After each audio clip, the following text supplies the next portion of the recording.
Selamat sore menjelang malam Bapak Ibu semuanya.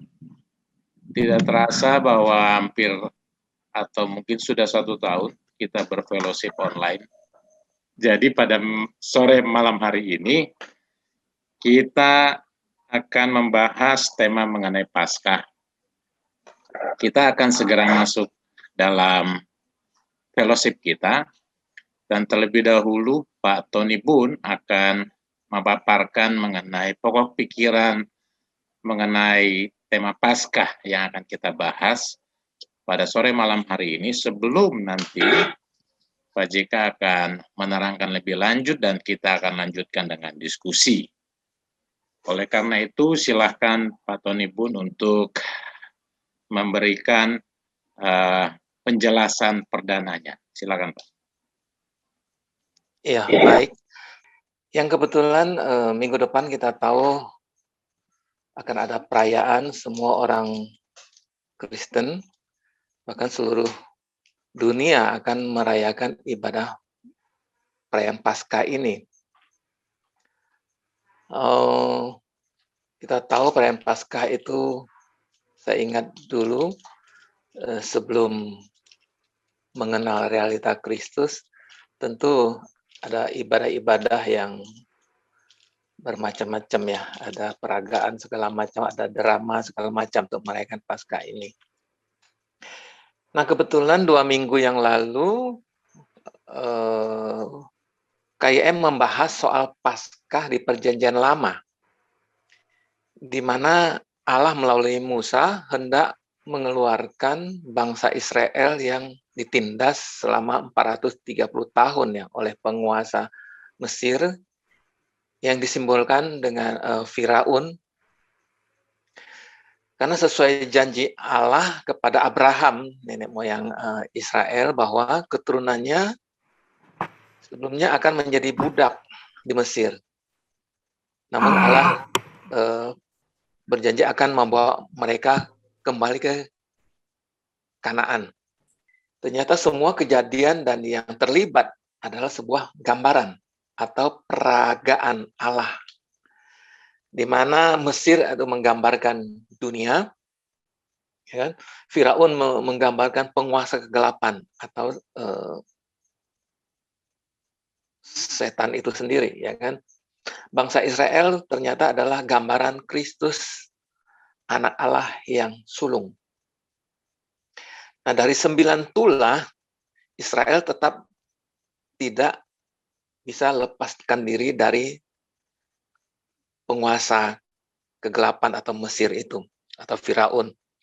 Sampai kepada tulah ke-10, kematian anak sulung, namun didahului dengan penyembelihan anak domba, baru bangsa Israel bisa dilepaskan dari penguasa Mesir. Nah, pertanyaan saya dengan hubungan dengan Paskah yang dirayakan oleh gereja selama ini, satu Pak Yahya, apakah Paskah yang adalah kematian Yesus tersebut sama dengan penebusan manusia berdosa yang diajarkan para teolog berabad-abad, seolah-olah kematian Yesus menebus manusia yang terhilang atau tergadaikan. Nama tebus pasti ada sebelumnya digadaikan. Padahal menurut pengertian saya yang baru, bahwa manusia belum pernah menjadi milik Allah sebelumnya. Nah, seperti pemaparan Pak Yahya bahwa yang ditebus itu justru pribadi Yesus, yang sang anak Allah yang dikorbankan, di mana terbukti di atas kayu salib baru saya ngerti kenapa Yesus berseru Eloi Eloi lama sabaktani, gitu kan? Allahku Allahku mengapa engkau meninggalkan aku? Tentu seruan itu suatu pertanyaan Yesus, berarti dianya terhilang karena ditinggal gitu. Ya. Sedangkan kita selama ini mengerti Yesus adalah penebus umat manusia, penebus manusia berdosa. Mungkin di titik ini yang membuat manusia umumnya Kristen tidak bisa melihat realita Kristus karena pengertian yang begitu kelihatan beda sedikit, padahal ujungnya tuh jauh sekali selisihnya itu ya. Itu pertanyaan pertama, Pak. Apakah penebusan kematian itu adalah menebus manusia berdosa atau justru Allah menebus anaknya gitu kan? Yang kedua, pertanyaannya kenapa di perjanjian lama yang pernah Pak Yahya paparkan itu, perayaan Paskah selalu didahului makan roti tidak beragi. Maksud saya, apa artinya dalam realita Kristus bagi kita sekarang? Ya. Pertanyaan kedua itu.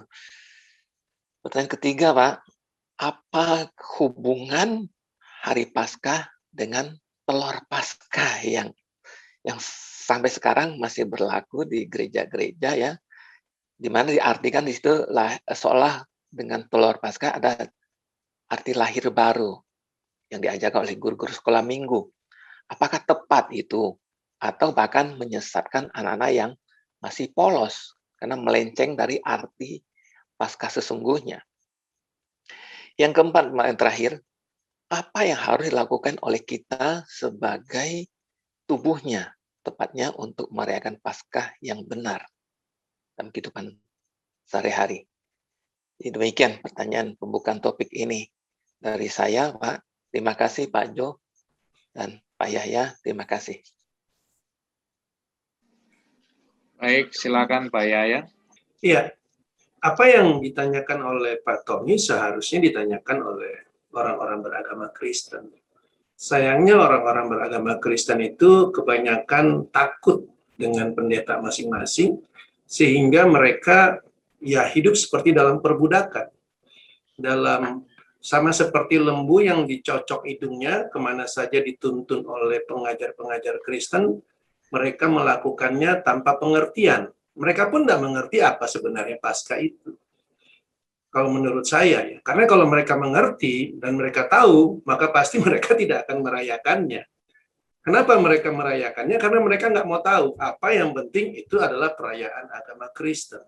Kalau kita mau tahu, maka kita akan tahu bahwa semua perayaan-perayaan yang ada di dalam agama Yudaisme atau di dalam orang-orang Israel, itu sudah tidak lagi dirayakan oleh murid-murid Yesus sebenarnya. Oleh orang-orang yang sudah lahir baru, harusnya tidak lagi merayakan perayaan-perayaan Yahudi. Atau bahkan menghadirkan perayaan-perayaan tandingannya, sama seperti agama Kristen. Agama Kristen tidak merayakan perayaan Paskah Yahudi sebenarnya, karena bentuknya berbeda total. Ya. Di dalam agama Yahudi, di dalam orang-orang Israel, mereka merayakan hari raya roti tidak beragi, ya pakai roti tidak beragi. Di dalam agama Kristen, perayaan Paskah ya pakai musik. Pakai musik, gitu kan, tepuk tangan, dan bergembira karena Yesus sudah bangkit. Ya, jadi berbeda sekali. Dan memang agama Kristen pun mengakui bahwa itu bukan perayaan Paskahnya Yahudi, itu perayaan Paskahnya agama Kristen. Jadi berbeda total. Nah, ini yang menjadi seharusnya diketahui oleh orang-orang Kristen. Apakah betul Yesus yang diberitakan itu sama dengan Yesus yang diberitakan oleh para nabi-nabi Israel? Sama dengan Kristus yang diberitakan oleh Musa dan orang Israel ketika pertama kali mereka mengalami Paskah itu. Sudah pasti berbeda, karena toh memang agama Kristen melakukannya berbeda dengan apa yang diperintahkan kepada para nabi-nabi itu. Diperintahkan di dalam perjanjian lama. Kita perlu kembali sedikit melihat kepada skema ini yang sering kita bahas. Saya sharing sedikit ya. Jadi kita sudah sering membahas skema ini, dan skema ini saya rasa ini bisa menjadi patokan umum bagi kita untuk melihat bagaimana kehidupan di dalam yang baru. Kita tahu bahwa di dalam perjanjian lama itu semuanya merupakan gambaran, dan khususnya untuk Hari Raya Paskah juga, itu juga merupakan gambaran yang Tuhan buat, yang Tuhan kerjakan, dan apapun yang Tuhan kerjakan itu memiliki maksud dan tujuan serta makna yang ingin Tuhan beritakan, yang ingin Tuhan sampaikan kepada kita, dan maknanya itu selalu berbicara tentang Kristus dan kehidupan di dalam Kristus. Tentu saja akan melibatkan orang-orang Kristus, ya, umatnya atau tubuhnya. Nah, gambaran-gambaran ini kita perlu tahu kenapa, karena inilah gambaran Kristus, inilah kisah Kristus yang dibukukan, yang dicatat oleh para nabi-nabi untuk berbicara kepada umat Allah, dahulu dan juga sekarang. Jadi bukan, walaupun dia sudah disebut kitab perjanjian lama, tapi tujuannya supaya umat Allah, yang namanya umat Allah, termasuk kita adalah tubuh Kristus ini, itu mengerti makna daripada kisah-kisah itu berbicara tentang Kristus. Itulah dasarnya. Sebelum kita berbicara tentang Kristus yang disalibkan, kita harus tahu dahulu apa maksud Allah Kristus yang disalibkan itu. Sebelum kita berbicara tentang Paskah, kita harus tahu dulu maksud Allah apa itu Paskah. Jadi kita tahu peristiwa yang tadi dikatakan oleh Pak Tony di dalam Keluaran 12 itu, bahwa bangsa Israel diperintahkan untuk membunuh domba, ya, lalu darahnya ditaburkan di atas ambang pintu serta di kedua tiang pintu itu, ya, di atas ambang dan kedua tiang pintu. Dan orang-orang yang ingin masuk ke dalam keselamatan, mereka harus berada di dalam rumah ini dan memakan daging domba itu yang sudah dipanggang, beserta dengan roti tidak beragi dan juga sayur yang pahit. Jadi mereka harus ada di dalam rumah ini, ya. Tidak boleh meninggalkan rumah, tidak boleh ada di luar. Kenapa? Karena di luar rumah itu akan ada pemusnahan massal, yang sebenarnya mereka semua yang ada di dalam rumah ini pun juga ikut dimusnahkan, namun karena ada darah domba, karena ada domba yang sudah dimatikan terlebih dahulu, maka mereka yang berada dalam rumah ini akan tidak mengalami pemusnahan karena mereka ikut diperhitungkan manunggal dengan kematian domba itu. Ya, jadi Allah melihatnya seperti ini. Ini Allah yang buat. Artinya sudut pandang Allah seperti itu. Kita tidak punya cerita lain selain daripada sudut pandang Allah. Bahwa Allah melihat orang-orang yang berada di dalam rumah yang memiliki darah ini adalah orang-orang yang sudah mati bersama-sama dengan domba itu. Karena yang menjadi patokan itu bukan orangnya, tapi yang menjadi patokannya adalah darahnya ini. Ini minggu lalu kita sudah bahas bahwa kalau aku melihat darah itu, jadi bukan kalau aku melihat orang itu. Bukan, kalau aku lihat, oh ada Yosua, ya kalau gitu saya selamatkan. Bukan, dia cuma lihat darah, dia don't care siapa yang ada di dalamnya, karena bagi Allah, darah ini yang terpenting, karena ini adalah darah anak domba. Ya, darah anak domba yang Yohanes Pembaptis katakan, inilah darah anak domba yang akan menghapus dosa seluruh manusia. Jadi ketika malaikat maut itu lewat di dalam rumah itu, dia melihat darah anak domba itu, maka dia melewati mereka, namun di luar rumah-rumah yang sudah punya darah anak domba ini, semuanya mengalami kematian. Di setiap rumah itu, anak-anak sulung mereka mati. Dan kemudian peristiwa inilah yang diperintahkan kepada bangsa Israel untuk mereka rayakan. Kenapa? Karena inilah di mana mereka dikeluarkan dari maut, ya, dikeluarkan dari perbudakan. Oleh karena apa mereka dikeluarkan? Karena mereka sudah manunggal. Mereka sudah menjadi satu dengan anak domba. Seperti yang kita bahas minggu lalu, yang terpenting di sini itu bukan orang-orangnya, tetapi yang terpenting dalam peristiwa ini adalah anak domba itu. Karena kematian anak domba inilah yang membuat bangsa Israel menjadi satu. Itu dulu yang kita harus tahu. Mereka menjadi satu. Satu dalam apa? Satu dalam kematian. Bukan satu dalam agama Kristen, bukan satu dalam agama Yahudi. Karena agama Yahudi tidak ada di mata Allah. Apalagi agama Kristen. Jadi mereka menjadi satu dalam kematian. Kalau mereka tidak menjadi satu di dalam kematian ini, maka mereka mati karena tidak ada darah anak domba itu bagi mereka. Tidak berlaku keselamatan itu bagi mereka. Nah, jadi perjalanan inilah yang kemudian diperintahkan untuk dirayakan. Supaya apa? Supaya anak-anak kamu, supaya keturunan kamu tahu beginilah perbuatan Allah dalam menyelamatkan manusia. Tentu saja dalam menyelamatkan manusia itu bukan manusianya yang menjadi inti. Sekali lagi saya katakan tadi, tetapi anak dombanya. Karena anak dombanya ini adalah anak domba Allah. Sudah kita bahas bahwa Israel itu adalah anakku. Jadi bagaimana Allah ingin membawa anaknya, tentu saja itu merefer kepada Yesus, keluar dari Mesir, keluar dari dunia ini. Itu yang menjadi tujuan Allah. Sehingga yang mati di dalam kematian pada hari raya Paskah itu adalah anaknya. Karena dialah anak domba Allah itu. Anaknya yang mati. Anaknya yang inilah yang membawa keluar Israel yang sudah menjadi satu dengan anaknya ini. Sudah menjadi satu dengan kematian anak domba. Jadi kita harus melihat bahwa yang keluar dari Mesir itu adalah Kristus, adalah anakku yang sulung. Itu yang sebabnya saya katakan bahwa yang ditebus itu bukan perorangan orang-orang Israel, tapi yang ditebus itu, yang dipanggil keluar dari Mesir itu, yang dibawa keluar dari Mesir itu cuma satu pribadi, yaitu Kristus, anaknya, anakku yang tunggal itu. Itulah Israel.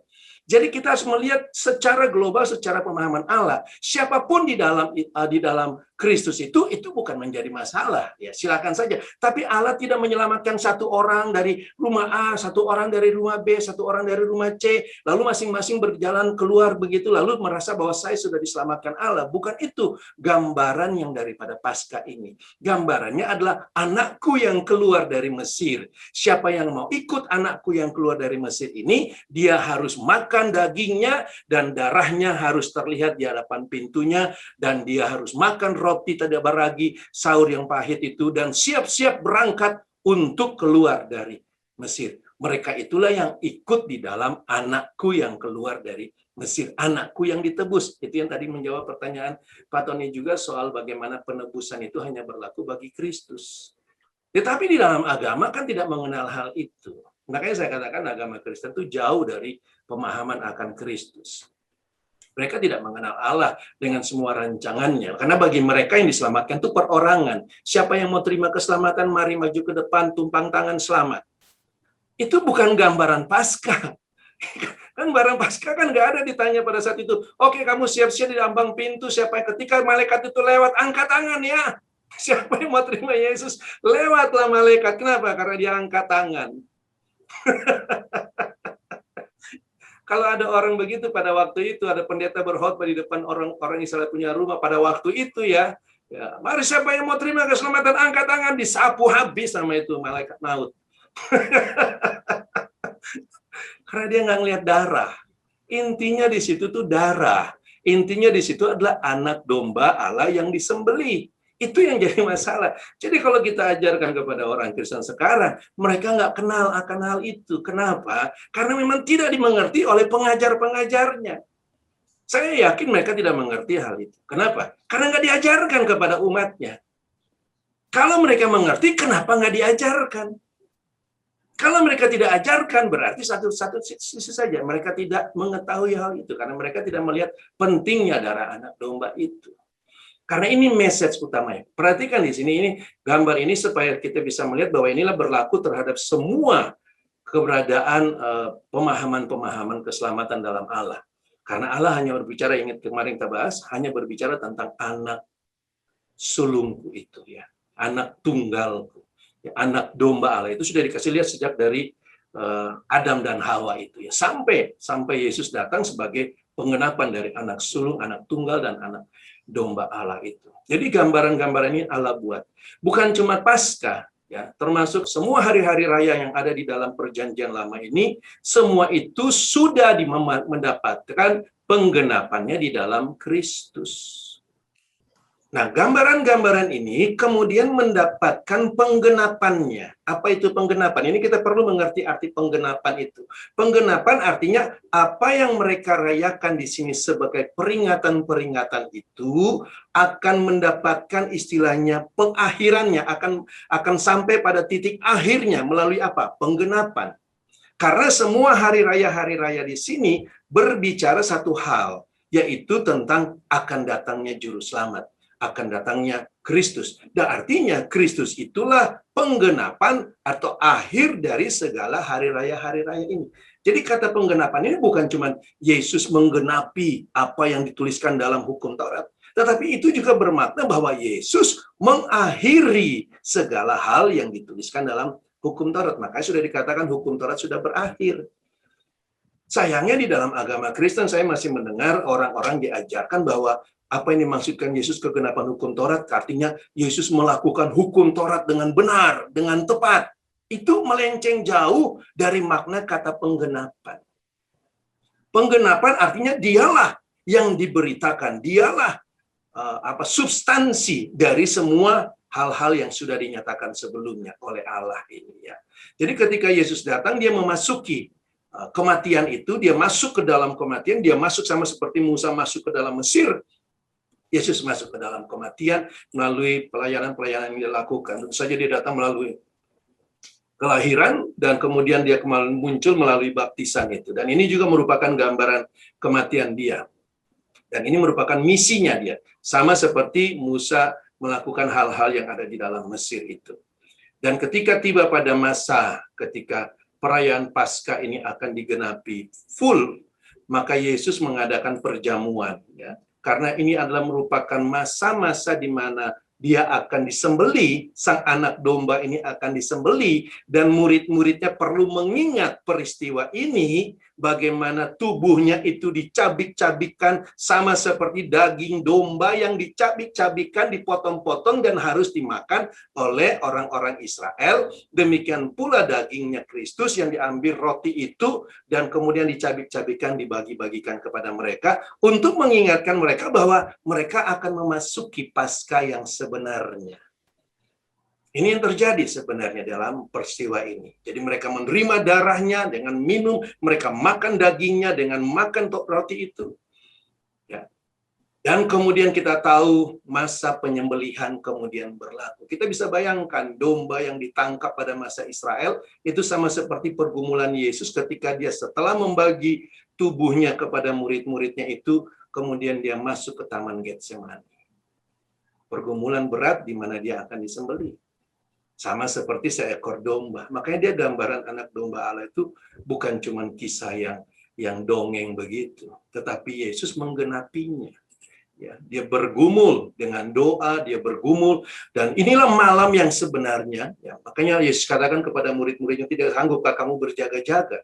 Karena di malam bangsa Israel berada di dalam penantian mereka di dalam darah ini, itu mereka berjaga-jaga loh sepanjang malam itu dengan satu kesiapan yang untuk siap keluar dari Mesir. Makanya Yesus tanya kepada murid-muridnya, kamu nggak siap berjaga-jaga, nggak bisa berjaga-jaga 1 jam saja.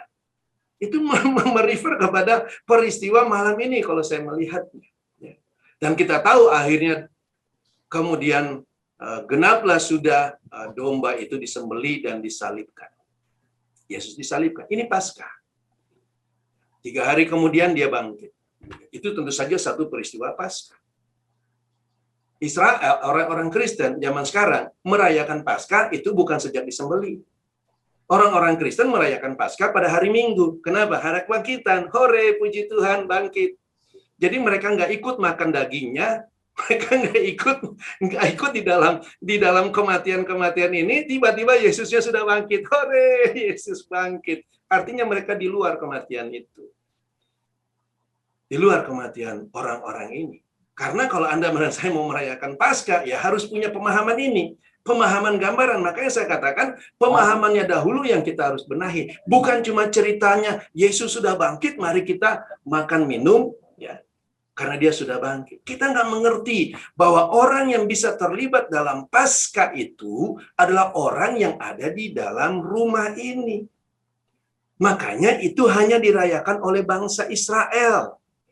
Setiap orang asing yang ada di dalam bangsa Israel zaman dahulu itu, kalau ingin makan Paskah itu nggak boleh.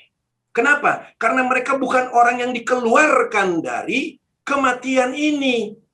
Karena yang keluar dari kematian ini kan Israel. Israel is my son. Jadi orang yang mau menerima Paskah itu adalah orang yang terlibat di dalam kematian itu. Sangat eksklusif. Itu yang saya katakan, kasih karunia itu eksklusif sekali. Kenapa? Karena kasih karunia itu hanya diberikan kepada mereka yang ada di dalam rumah ini. Bagi mereka yang dari luar, orang asing, kalau mereka ingin terlibat dalam perayaan Paskah, mereka pertama kali laki-laki itu harus disunat dulu. Bukan kasih karunia diumbar begitu. Kasih karunia kalau kita lihat peristiwa di Mesir, luar biasa pekerjaannya. Harus ada kematian. Baru Anda dan saya bisa terlibat dalam kasih karunia Allah itu. Terlibat dalam Kristus yang satu itu keluar dari Mesir. Itu kasih karunia. Jadi Kristus, ya, bukan perorangan terima begitu saja, seakan-akan roti turun dari sorga begitu. Bukan, terlibat. Ini peristiwa yang serius, saudara. Betapa menggampangkan, mengentengkan karya Allah kalau kita katakan kasih karunia diberikan kepada semua orang. Seakan-akan orang di Mesir itu nggak ada yang mati, begitu loh. Oh, Yesus sudah mati, maka semua kita menerima keselamatan. Itu melecehkan salib kalau menurut saya. Karena salib ini punya makna eksklusif. Allah membentuk peristiwa yang ada di dalam hari raya Israel itu, khususnya hari raya Paskah ini, itu perlu kita perhatikan. Betapa luar biasanya dan betapa sungguh-sungguhnya Allah. Perhatikan, ratusan orang, mungkin ribuan anak-anak sulung mati hanya untuk memperingatkan, dan kemudian sekarang kita menjual dengan begitu murah bahwa kasih karunia berlaku bagi semua manusia. Itu menggampangkan salib. Dan memang menurut saya, orang seperti itu tidak mengerti arti salib. Yang merupakan pemisahan bagi orang-orang yang ada di dalam rumah dan orang yang ada di luar rumah. Itu salib. Kematian itu, makanya harus taruh di ambang pintu. Perhatikan, ini kan gambar salib sebenarnya. Ambang pintu, pintu itulah kematian, pintu itulah salib, itulah memisahkan. Jadi pada hari itu, sebagaimana kita sudah bahas, ada dua pihak yang terpisah. Yang satu adalah yang di luar rumah Allah, mereka berada di dalam penghukuman, mereka berada di dalam penghakiman Allah, murka Allah ditujukan pada mereka, murka Allah dicurahkan kepada mereka, sehingga mereka mati dalam ketidaktaatan dan mati kekal selama-lamanya. Sementara bagi mereka yang ada di dalam rumah Allah itu, mereka juga mati, tapi mereka sudah mati terlebih dahulu di dalam darah anak domba Allah. Sebelum pemusnahan itu muncul. Sehingga oleh kematian mereka di dalam anak domba ini, maka tidak terjadi pemusnahan atas rumah itu. Kemudian mereka bisa menikmati kehidupan. Kenapa? Karena mereka terlibat, sekali lagi saya katakan, manunggal dengan anak domba itu. Karena mereka makan dagingnya. Dan Yesus katakan, bagi mereka yang tidak makan dagingku dan minum darahku, maka orang itu tidak akan menerima kehidupan. Ini penggenapannya. Ini saya ingin tekankan di sini bahwa semua hari raya dan bentuk-bentuk ini sudah selesai karena sudah terjadi penggenapan. Kalau belum ada penggenapan, maka tentu saja kita masih harus merayakan hari raya ini. Bangsa Israel sekarang, agama Yahudi, mereka masih melakukan hari raya ini. Kenapa? Karena bagi mereka Yesus ini bukan Tuhan. Karena bagi orang Yahudi, Yesus ini bukan kegenapan hukum Taurat. Itu orang Yahudi. Makanya agama Yudaisme yang masuk ke Indonesia dengan berbagai macam nama itu, dalam kekristenan sekarang ini, masih mengajarkan bagaimana hari raya ini perlu digenapi, perlu dilakukan. Kenapa? Karena sebenarnya mereka mencontek orang Yahudi yang sebenarnya tidak mengakui Yesus Tuhan. Jadi mereka ini orang-orang yang mengaku Kristen, orang-orang yang mengaku Yesus Tuhan, tapi menganggap merayakan hari raya orang yang tidak percaya Yesus Tuhan. Itu antik. Antik. Di satu sisi dia beritakan Yesus Tuhan, tapi kemudian mereka mengajarkan umatnya dengan ajaran-ajaran daripada orang-orang yang tidak percaya Yesus Tuhan. Ini banyak, di Indonesia banyak. Ya, orang-orang mengajarkan seperti ini. Karena memang mereka punya dasar dari agama Yahudi sebenarnya. Dengan sama seperti serigala berbulu domba, kalau menurut saya. Isinya di dalam tuh agama Yahudi, di luarnya dibungkus dengan Kristen. Tapi ya sama aja, ya kan? Sama aja. Kristen juga begitu. Kemudian dari penggenapan ini, karena ini sudah digenapi, karena ini harus diakhiri, gambar-gambar ini harus diakhiri, lalu terjadilah realitanya, hadir realita itu di dalam orang-orang yang menerima Roh Kudus, di dalam tubuh Kristus. Realita itu terjadi. Tetapi tentu saja apa yang kita maksudkan dengan realita dan yang contoh-contoh yang diberikan oleh murid-murid Yesus itu bukan kemudian kita melakukan lagi gambaran-gambaran ini. Karena ini kan realita. Realita itu adalah dasarnya daripada apa yang sudah diakhiri oleh Yesus.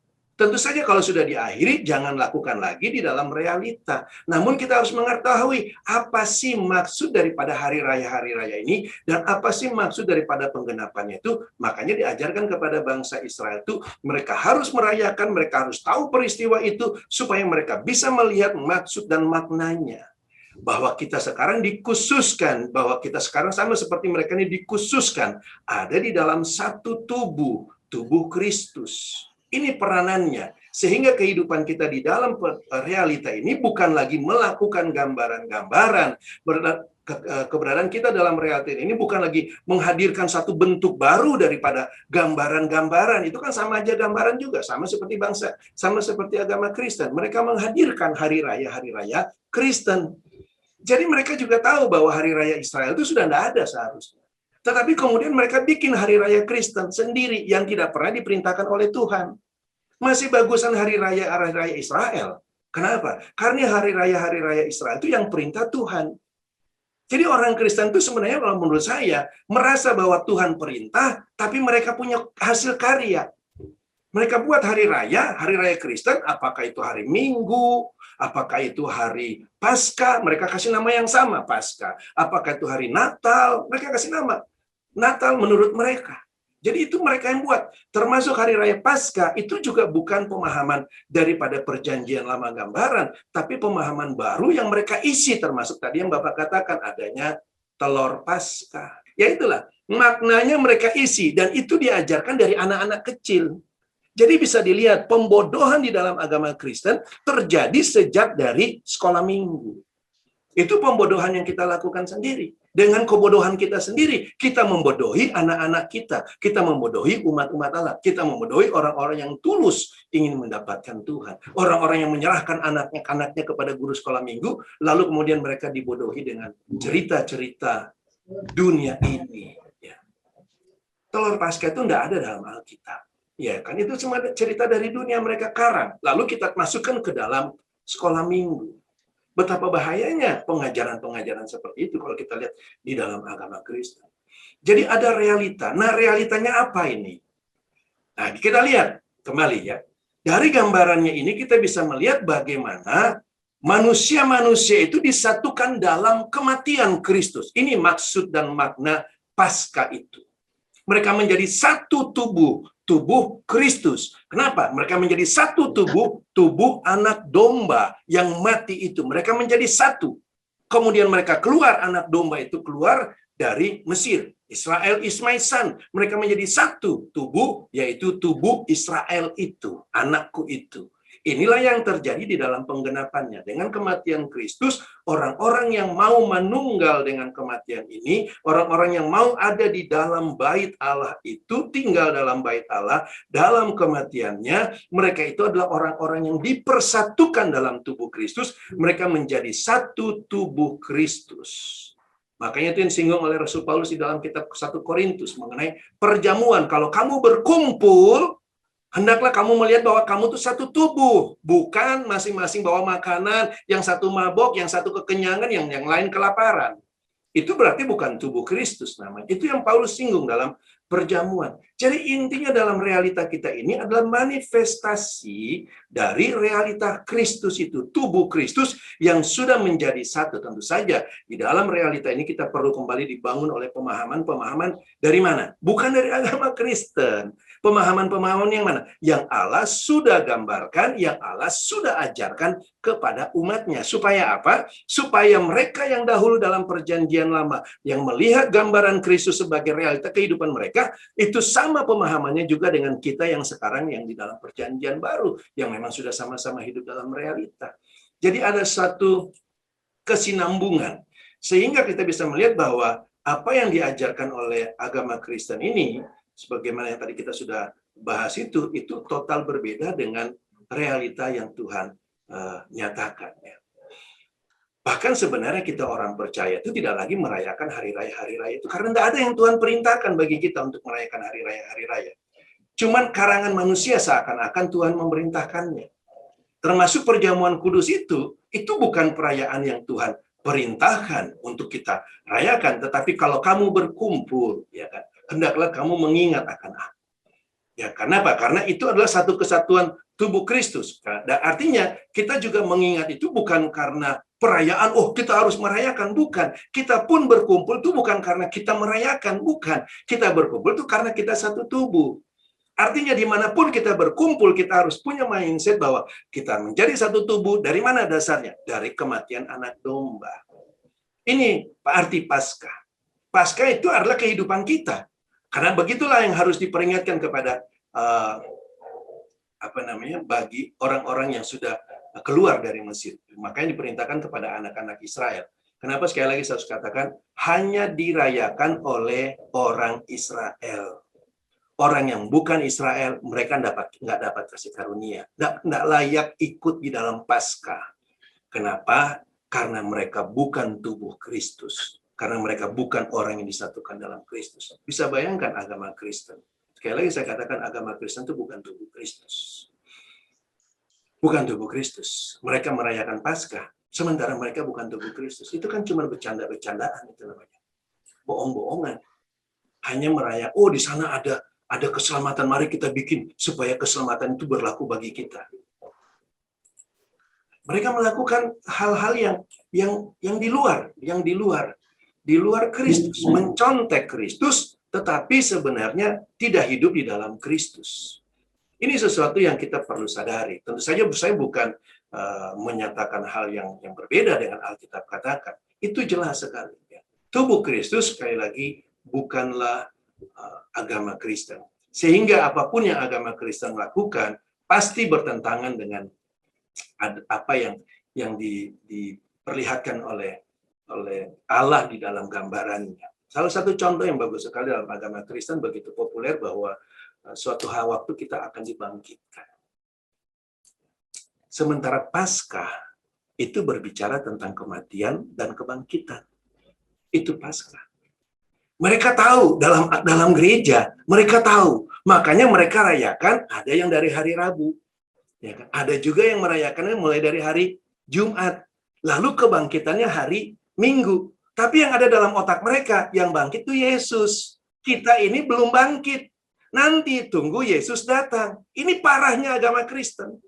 Jadi kita bisa lihat kan parah sekali. Merayakan suatu peristiwa yang Allah gambarkan, suatu peristiwa yang komplit, bahwa itu adalah kematian anak domba beserta orang yang ada di dalam rumah itu, dan itu adalah keluarnya kebangkitan anak domba beserta orang yang ikut dalam anak domba itu yang dari rumah itu. Itu kebangkitan. Tetapi agama Kristen kan nggak mengajarkan seperti itu.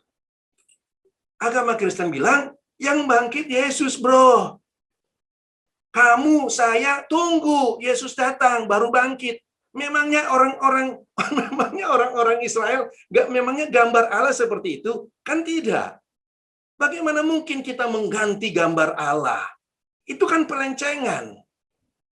Itu bukan cuma kebodohan, itu bukan cuma kebohongan, itu bukan cuma penyesatan. Itu memang yang tidak di dalam Kristus. Kenapa? Karena tidak sesuai dengan gambar Kristus. Bagi kita punya kepastian. Bagi kita yang dalam Kristus, kita punya kepastian. Allah memberikan gambarnya. Berita yang kita patut dengar adalah berita yang datang dari Allah, bukan dari agama. Sekalipun agama itu mengatasnamakan Kristus, ya. Dan di dalam peristiwa Paskah itu, ini bagus nih. Ya. Coba kita lihat apa yang terjadi waktu Yesus membagi-bagi roti itu. Sebelum dia bagi-bagi, dia bilang ada satu nih pengkhianat nih dalam tubuh kita nih, gitu kan. Lalu kemudian siapa yang mencelupkan tangannya bersama-sama dengan aku dalam pinggan itu, nah itulah si pengkhianat itu. Dan terlihatlah Yudas. Artinya kemudian Yudas pergi meninggalkan mereka. Hati-hati dengan Paskah itu. Paskah itu mendatangkan pemisahan. Dan itu diperlihatkan dalam satu kumpulan orang yang bersama-sama, yang pada saat malam perjamuan itu akan terjadi, lalu dipisahkan. Ada yang dipisahkan. Jadi kematian Kristus memang mendatangkan kematian. Dan pemisahan itu berlaku bagi kita yang juga ada di dalam orang yang percaya kepada Yesus. Dan itu kita tahu kan terjadi di dalam bangsa Israel. Namun sekali lagi saya ingin menekankan beberapa hal. Sekali lagi gambaran Allah yang Allah buat itu penting karena itu kisah yang Allah buat. Ya, bukan kisah pengantar tidur. Ya, bukan juga kisah yang kita khotbahkan di gereja dengan begitu semangatnya ya supaya orang percaya dan orang melihat kepada kita dengan hormat dan sebagainya. Bukan itu kisah yang dibangun Allah. Allah ingin membangun kisah mengenai anakku yang tunggal itu, anakku yang sulung itu, Israel is my son. Dan kisah itu bergulir sampai ketika anak itu datang dan kita melihat anak itu menurut kisah yang Allah sudah catatkan. Jadi kita melihat Yesus bukan menurut pandangan para teolog atau apa yang kita jabarkan betapa menderitanya dia disalib. Dan itu yang terjadi kan dalam gereja. Ketika kita melakukan perjamuan yang kata mereka perjamuan kudus, angkat roti, ingat betapa sengsaranya Yesus ketika dia akan mati, dia dicambuk, ya. Darahnya dicurahkan, makan roti. Angkat cawan, ingat bagaimana darah itu bisa menebus kita, yang dicurahkan, dan minum. Itu yang disuruh ingat. Sementara kisah Israel, kisah awal Paskah itu tidak diingat. Kenapa Yesus mencurahkan darahnya, kenapa Yesus mati. Itu yang kemudian Yesus beritakan pada murid-muridnya. Itu yang harusnya diingat. Itu yang harus dilihat. Apa itu? Kesatuan, dan kita sudah dibangkitkan. Oh, kita bisa melihat ribuan tahun orang Kristen percaya mereka akan bangkit nanti. Dan setiap tahun mereka rayakan Paskah dan mereka tidak melihat mereka bangkit. Kenapa? Sekali lagi saya katakan, mereka percaya pada kebohongan-kebohongan pengajar-pengajarnya. Allah mereka nggak percaya. Allah mencatat kisah itu dalam Alkitab dengan begitu luar biasa, mereka tidak percaya. Orang yang cuma sekolah berapa tahun, 3 tahun, 5 tahun, ketika dia menginjil kemana-mana, itu yang mereka percaya. Betapa luar biasanya kan kita manusia ini. Betapa gelapnya hati manusia ini karena memang kita tidak mau mencari Allah. Kita mau mencari sesuatu yang menurut kita dan mau kita anggap benar karena kita bisa mengatur hal itu. Ya, karena kita ingin tinggal di dalam kegelapan. Kita diskusi lebih lanjut lagi Pak Jo dalam diskusi seterusnya ya. Thank you. Oke. Terima kasih Pak JK untuk openingnya, untuk respon dari pembukaan dari Pak Tony tadi. Nah, mungkin dari Pak Tony mungkin masih ada yang ingin dielaborate lagi, silakan Pak. Iya, saya minta penekanannya lagi Pak JK bahwa yang betul-betul Paskah itu yang ditebus adalah anak domba itu sendiri, bukan manusia kan Pak ya? Bukan manusia umumnya yang ditebus. Pernyataan Allah tentang Israel itu kan jelas. Israel adalah anakku. Yang dibawa keluar dari Mesir itu kan Israel yang adalah anakku. Siapa itu Israel itu? Yesus kan. Berarti Yesuslah yang ditebus itu. Jadi bukan orang-orang, tetapi dikatakan Allah kan sudah jabarkan di awal-awal. Sebelum dia membawa bangsa Israel itu keluar, dia nyatakan kepada Musa bahwa Israel, yang disebut Israel itu adalah anakku. Sehingga kalau Israel itu keluar dari Mesir, maka berarti anakku yang keluar dari Mesir. Jadi kalau kita melihat bahwa itu adalah penebusan, kematian Kristus adalah penebusan, maka yang ditebus itu adalah Kristus itu. Karena yang keluar dari Mesir itu adalah Kristus itu sendiri. Tentu saja Kristus yang kita maksud adalah Kristus yang corporate. Siapa itu Kristus yang corporate? Orang-orang yang ikut makan daging anak domba itu ikut masuk di dalam penebusan itu. Tetapi sekali lagi, bukan perorangan dia tebus, tapi anakku yang aku tebus. Kalau kamu mau masuk dalam penebusan, ya kamu makan dong dagingnya, minum dong darahnya. Itu kan sederhana sekali. Kalau zaman sekarang kan nggak begitu. Diajarkan dalam agama Kristen, mau terima penebusan, angkat tangan. Ya kan? Ya kan? Terima minyak. Makanya setiap perjamuan dibagi-bagi minyak. Zaman dulu mana ada perjamuan pakai minyak? Jadi orang bisa berkreasi loh. Yang satu pakai roti lah, yang satu pakai minyak lah, sama sebenarnya. Kenapa? Karena maknanya kita lihat bukan Kristus kok. Jadi kita juga nggak bisa menyalahkan, yang pakai minyak itu salah, yang pakai roti juga salah, yang pakai anggur juga salah. Ya kan? Jadi ya sekali lagi, apapun yang mereka katakan itu tidak sesuai. Soal penekanan sudah jelas ya. Penekanan itu bukan datang dari saya, kan penekanan itu datang dari Allah sendiri. Bahwa yang keluar dari Mesir itu anakku. kupanggil anakku keluar dari Mesir. Itu ada nubuatan yang disampaikan seperti itu ya. Kalau kita mau lebih dalam lagi, kita bisa dapatkan hal-hal itu. Sehingga sekali lagi penebusan itu bukan bagi Anda dan saya. Nah, tentu saja kalau kita berada dalam rumah itu, makan dagingnya, kita ikut dalam penebusan itu. Tapi sekali lagi yang ditebus itu anaknya. Kalau bukan anaknya, Anda tidak ikut dalam dia, maka Anda tidak ditebus, nggak masuk dalam penebusan. Jadi tidak ada personal punya keselamatan. Ya. Keselamatan itu adalah Kristus. Cuman kan banyak orang karena tidak melihat Kristus, mereka ingin mereka ditebus. Bagi saya menyadari hal itu menjadi gampang bagi agama Kristen karena manusia itu ingin ditebus lah. Masing-masing orang yang ditebus. Mereka malah nggak senang dengar kalau Yesus yang ditebus, bukan saya begitu. Kenapa ya? Karena bukan saya, ya kan? Mereka nggak senang gitu. Karena yang saya mau kan saya ditebus, bukan Yesus. Yesus mah silakan saja. Kalau perlu dia yang berkati saya. Dia mau ditebus atau nggak ditebus, saya yang ditebus dong. Itu yang sebenarnya yang ingin didengar oleh orang-orang dalam dunia ini. Tapi kan bagi Allah dia don't care siapa kamu, ya kan? Makan daging aja enggak, ya kan? Nah, tidak hidup dalam ketaatan yang Allah tentukan, ya pasti tidak akan menemukan keselamatan. Jadi jelas, apa yang Allah gambarkan itu hanya Yesus yang ditebus. Dan kalau kita lihat di dalam realitanya juga, hanya Yesus kan yang bangkit. Hanya Yesus yang bangkit. Serta orang-orang yang dibangkitkan oleh dia. Yang bersama-sama dengan dia. Orang-orang yang bersama-sama di dalam kebangkitan itu. Tapi sekali lagi yang bangkit itu hanya satu. Hanya Yesus. Makanya kita dijadikan satu manusia baru, dan satu manusia baru itu hanya Yesus, bukan Anda dan saya. Hanya satu manusia baru. Tetapi kita yang ada di dalam Yesus itu menjadi bagian daripada satu manusia baru itu. Nah, ini yang tidak diajarkan dalam agama Kristen.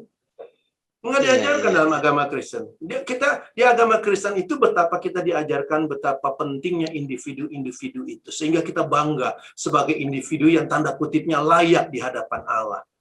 Kita punya kelayakan seakan-akan menerima keselamatan itu. Kita punya sesuatu yang luar biasa yang sampai Allah bisa kasih nama kita, lalu kita punya keberadaan itu menyenangkan hati Allah. Kita tidak bisa melihat betapa parahnya dosa kita itu. Itu sebenarnya yang ada pada manusia. Jadi orang-orang yang tidak melihat bahwa mereka itu mati, itu adalah orang-orang yang sombong, yang tidak pernah mengenal Allah, yang melihat mereka sebenarnya bukan orang-orang yang tidak berharga sama sekali. Ya. Oke. Iya, berarti ya kembali kepada betapa dahsyatnya kebohongan yang setan ciptakan melalui agama ya Pak ya. Karena dia tahu manusia itu betapa mencintai dirinya sendiri ya, seperti tadi Pak JK katakan bahwa manusia tuh maunya saya yang ditebus, saya yang diselamatkan gitu kan, dia nggak lihat dari kacamata Allah. Terlebih lagi saya lihat yang justru banyak yang jerumuskan itu pencipta lagu Pak. Khusus lagu-lagu Natal, coba nanti kalau Natal kita dengar itu lagu Yesus penebus dosa, Yesus penebus manusia berdosa, tapi tidak melihat hukum-hukum yang harusnya yang Allah peragakan itu harus diikuti, ada prosedurnya, ada aturannya yang Tuhan sudah siapkan bagaimana manusia diselamatkan ya, tapi manusia pakai jalannya sendiri, apalagi ditambah dengan pengajaran-pengajaran yang tidak mendasar dengan apa yang Allah lihat ya. Nah, berarti itu yang saya tangkap. Berarti yang sekarang yang pertanyaan lagi Pak, kita yang sudah dalam Kristus tidak perlu sama sekali merayakan Paskah lagi karena memang sudah diselesaikan, sudah digenapi ya berarti ya Pak ya. Berarti lebih tepatnya yang pernah Pak Yahya sampaikan bahwa zaman itu sudah berakhir, zaman perjanjian lama, zaman pengorbanan, zaman perayaan sudah berakhir. Itulah zaman akhir zaman selesai itu waktu penggenapan Kristus itu Pak ya. Iya. Yesus merupakan akhir. Ya. Makanya dia katakan akulah yang awal dan akulah yang akhir. Jadi Yesus itu ending daripada semua kisah yang Allah sudah bangun dan tidak mungkin kita teruskan. Tapi bagi orang yang tidak mengenal Allah, ya mereka bisa pungut dong kisah itu. Karena kisah itu kan laku Pak, dijual. Iya. Iya. Nah ini juga mengingatkan Bapak Ibu bahwa pernah pertanyaan bagaimana kita jangan menghakimi diri sendiri kalau merasa tidak abdol kalau tidak ikut perayaan ini Mas Paskah nih nggak hadir nih, rasanya ada tertuduh. Nah itu kan berarti menghakimi diri sendiri ya Pak JK ya. Ya, karena kita kan akan begitu karena kita tidak mengerti. Itu sebabnya perlu sekali pemahaman, pengertian, melihat makna. Sekali lagi melihat makna ya yang Allah kisahkan itu. Dengan kita punya pengertian itu, maka kita merdeka. Justru kemerdekaan itu kalau kita mengenal anak, maka kita merdeka. Ya. Kebenaran itu akan memerdekakan kamu. Jadi bukan kebenaran suatu golongan, tapi Kristus itu, kalau kita kenal Kristus itu, maka kebenaran yang memerdekakan.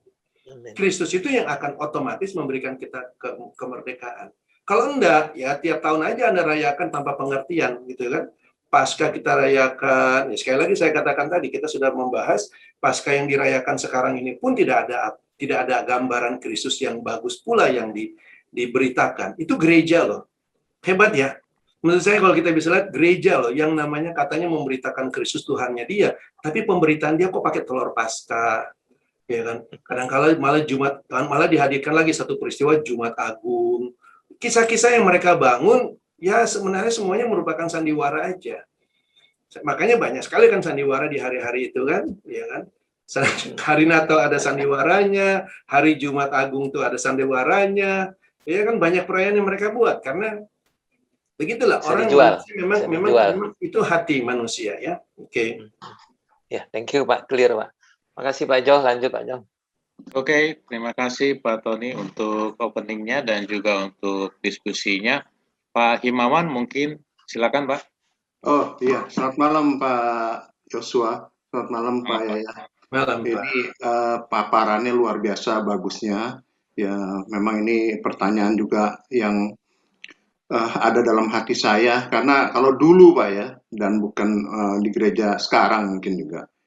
Paskah itu adalah melewati kematian gitu Pak. Jadi artinya yang kita rayakan kemenangan Kristus karena telah melampaui kematian. Jadi substansi yang tadi Bapak paparkan itu sangat berbeda jauh. Nggak ada. Kalau sekarang yang saya dengar dari Bapak, peristiwa Paskah itu kita ikut mati gitu loh. Iya. Hanya dilewatkan karena ada resepnya yang Tuhan kasih dengan memotong domba sulung, darahnya diletakkan dipoleskan di bingkai rumah gitu, bingkai pintu. Jadi beda sekali ya Pak ya. Beda. Kalau dulu kan kita seolah-olah bersyukur bisa melewati kematian, ya Yesusnya yang mati, kitanya yang hidup gitu. Jadi puji-pujiannya itu seolah-olah kita kasihan sama Yesus harus mati menanggung dosa kita. Kira-kira gitu Pak ya. Ini benar-benar sangat beda secara substansi ini. Tapi ini, iya silakan Pak. Tetapi dasarnya sama, dasarnya yang manusia Adam. Ya. Coba lihat, Allah ketika dia memberikan gambaran itu, dia ingin menggambarkan Kristus bersama dengan orang-orang yang menikmati persekutuan dalam kematiannya, gitu kan? Itu kan dari gambaran Allah. Namun orang-orang yang ikut pada masa itu, orang Israel, mereka sama dengan orang Kristen. Zaman sekarang, mereka yang penting kan, ya yang penting mau makan domba, oke lah gue makan, yang penting saya keluar dari Mesir. Makanya mereka juga seakan-akan merayakan keluar dari Mesir gitu loh. Sehingga mereka tidak mengerti maknanya. Nah, bagi kita pun zaman sekarang akan berlaku hal yang sama berbahayanya kalau kita tidak mengerti maknanya bahwa itu adalah kemanunggalan kita di dalam kematian Kristus. Itu artinya persekutuan. Iya, tapi kan orang-orang yang nggak ngerti ini dalam perjalanan 40 tahun di padang gurun itu kan udah dihabisin sebetulnya. Nah, itu yang maksud saya. Di padang gurun itu dibentuk supaya bagaimana mengerti pemahaman tentang Allah gitu kan. Ya, itu yang maksud saya. Jadi orang yang tidak mengerti makna itu, pada akhirnya kita tahu ujungnya kebinasaan. Jadi mirip Pak ya dengan perjalanan depan. Persis sama ya. Hatinya sama ya, tetapi soal peristiwa yang mereka lakukan berbeda. Tapi hatinya kan sama-sama hati orang Mesir aja itu. Hati orang yang tidak mengenal Allah sebenarnya. Terima kasih Pak Yosua, terima kasih Pak JK. Ya. Pak Yon. Silakan Pak Yosef ya. Jadi semua hari-hari raya yang sudah ada di dalam PL tidak perlu lagi kita rayakan. Kemudian kalau kita kumpul-kumpul sebagai tubuh Kristus, it's okay, begitu Pak? Intinya sebenarnya ini bukan soal perlu atau tidak perlu hari raya itu dirayakan. Hari raya itu disuruh rayakan supaya kita mengerti maknanya. Jadi bangsa Israel memperagakan hal itu supaya sampai Yesus datang, kan itu kan mereka peragakan. Supaya pada saat Yesus datang itu kita mengerti, oh ini kegenapannya. Jadi mereka lakukan terus itu. Orang Yahudi, tentu saja sebagaimana yang saya katakan tadi, tidak berhenti merayakannya. Bahkan setelah tahun 70 hancurnya Yahudi pun mereka masih merayakan di rumah-rumah mereka masing-masing. Ya. Nah, bagi kita orang yang percaya, kalau kita tidak melihat makna itu, bagi kita orang yang percaya, kalau kita tidak melihat tujuannya, kalau makna dan tujuan daripada perayaan-perayaan itu tidak menjadi kita punya kehidupan, pola pikir kita, maka sama aja. Apakah kita mau rayakan atau tidak rayakan, sama saja kejadiannya kan. Jadi bukan soal merayakan atau tidak merayakan. Soal agama lain, ya soal agama Kristen, atau saudara-saudara kita merayakan, silakan saja. Kan sama aja seperti yang kita biasa bahas kan, ya itu sudah mereka punya acara, ya mereka punya acara. Kita mau hadir di situ, kita enggak masalah. Tapi kan pemahaman kita bukan sama dengan pemahaman mereka, ya kan? Ya. Iya Pak, berarti intisarinya yang penting adalah mengenai pemahaman dan pengertian serta maknanya secara benar. Iya, iya, iya. Dan Gitu, Pak, ya? karena gini, kalau dulu kan hanya gambaran. Sekarang kan realita, Pak. Betul. Nah, kita mengerti realita yang gambaran itu sudah jadi kehidupan kita. Kita nggak perlu lagi, saya perlu rayakan. Sudah jadi kehidupan kok, ngapain lagi kita rayakan? Kan begitu, Pak. Iya. Gitu ya.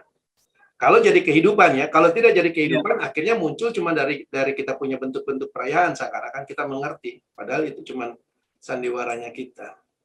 Iya, iya. Dan sebagai realita, apakah bagaimana mengenai tubuh Kristus yang berkumpul bersama-sama, Pak? Entah dimanapun.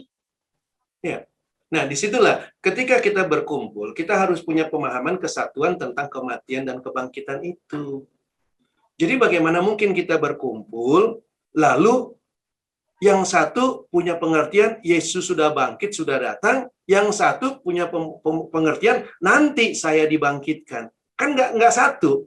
Nggak matching begitu. Kan itu kan bukan tubuh.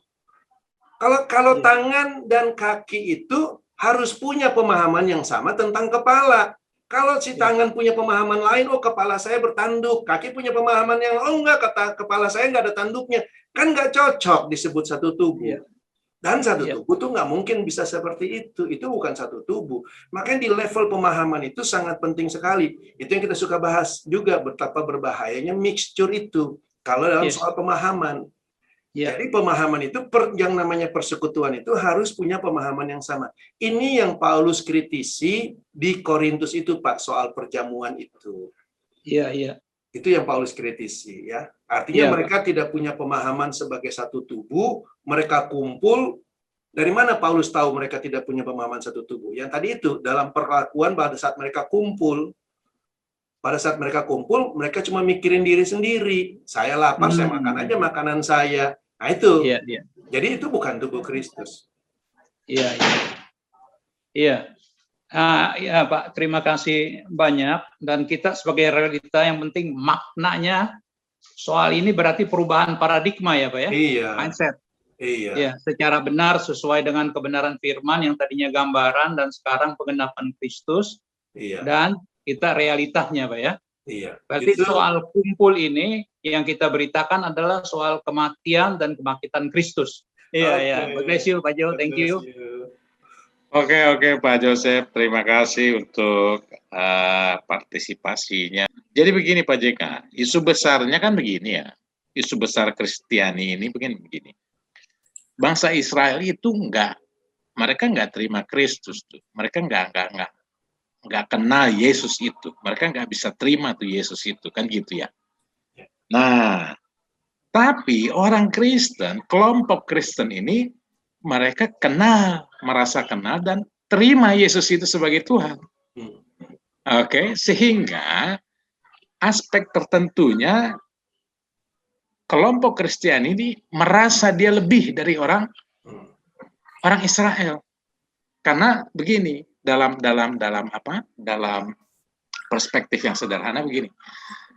orang Israel itu bodoh, mereka nggak kenal tuh Yesus. Ketika Yesus datang mereka nggak kenal. Kalau kita lebih baik. Nah, sehingga kondisi itu tuh yang mungkin men-trigger untuk mereka merasa bahwa berarti kita nih yang di posisi Allah yang benar nih. Karena kita terima Yesusnya kan gitu. Nah itu dibawa terus itu, sehingga apapun yang mereka ciptakan, kreasikan, hari raya kah, metode kah, apapun yang mereka lakukan, si Kristiani ini lakukan, mereka pikir itu udah benar. Karena kartu mati deh, kalau yang Yahudi mah udah kartu mati deh.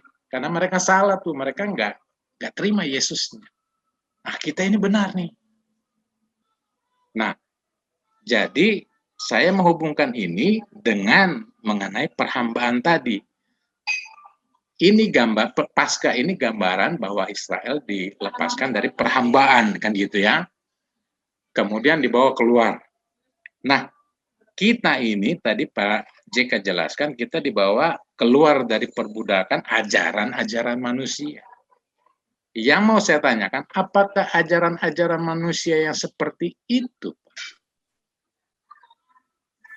Ya, semua ajaran manusia tentang khususnya Allah ya, karena ini kan terkait dengan Allah. Ajaran-ajaran manusia yang memberitakan keselamatan, termasuk agama, ya. Tentu saja agama Kristen misalnya. Kebetulan pada zaman kita ini kan, ya kita hidup dalam agama Kristen.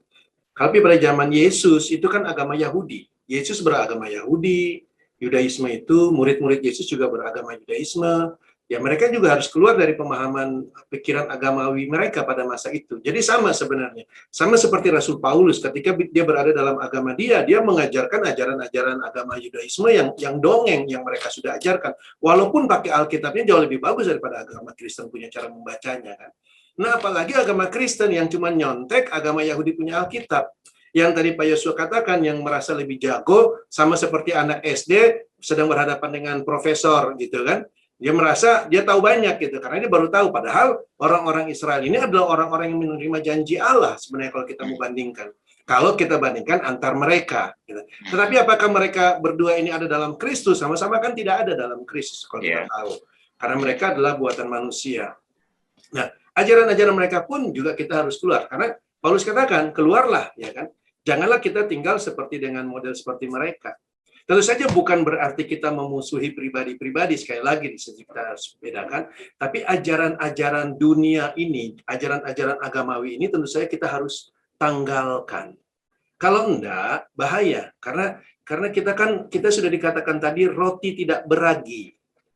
Jadi jangan biarkan ragi-ragi agama itu masih tinggal dalam kita. Ragi agama ini yang harus dikeluarkan. Tentu saja pertama dari diri kita, dan yang kedua jangan pula kita ikut bercampur, ikut berbaur dengan ragi yang lain begitu ya. Itu yang harus dilakukan oleh kita. Oke. Ya, jadi memang intinya sih sangat terlihat bahwa ajaran-ajaran manusia itu memang fragile sekali lah gitu. Karena dasarnya pun itu sangat-sangat rapuh sekali. Benar. Baik, dari Pak Aryadi. Silakan, Pak. Ya, sebenarnya sebagaimana yang saya chat ya, Pak ya. Di sini banyak ibaratnya slogan-slogan Paskah di dalam Paskah. Setiap saya merayakan Paskah di gereja, terutama di gereja Katolik ya Pak ya, pasti di situ dimention Kristus Sang Penebus dunia, Kristus Juru Selamat dunia, seperti itu. Tetapi kan dijelaskan Pak JK tadi kan, sebenarnya yang ditebus itu kan bukan manusia, tetapi Kristusnya sendiri. Nah, kita kalau mau selamat ya berarti ambil dalam kematian dan kebangkitan Kristus. Bahkan ada lagu yang liriknya yang lagu-lagu Kristen favorit itu yang Jesus You Are Savior of My Soul, seperti itu Pak. Jadi setelah memahami ini, banyak jargon-jargon itu yang rasanya tidak pas ya Pak ya, tidak pas karena hasilnya banyak dari gereja-gereja Kristen itu selalu goalnya itu adalah supaya orang-orang itu percaya bahwa Yesus adalah Tuhan dan Juru Selamat. Padahal dalam tema ini dijelaskan bahwa ya kalau orang mau selamat harus ikut dalam kematian dan kebangkitan Kristus seperti itu. Nah, banyak dari Kristen itu kematian itu tidak populer, Pak, karena memang tidak dianggap sebagai sesuatu yang menyenangkan secara secara daging seperti itu. Ya mungkin itu sih Pak pemahaman saya.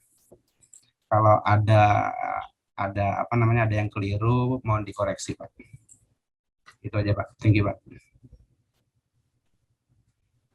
Oke. Silakan Pak JK jika ada yang mau ditanggapi. Itu kan cuma pernyataan, dan pernyataannya tidak salah, itu justru benar ya, bagus. Memang di dalam agama Kristen tidak ditekankan apa yang Allah kisahkan. Ya, mereka sekali lagi menekankan apa yang mereka buat, mereka hadirkan, mereka yang ciptakan.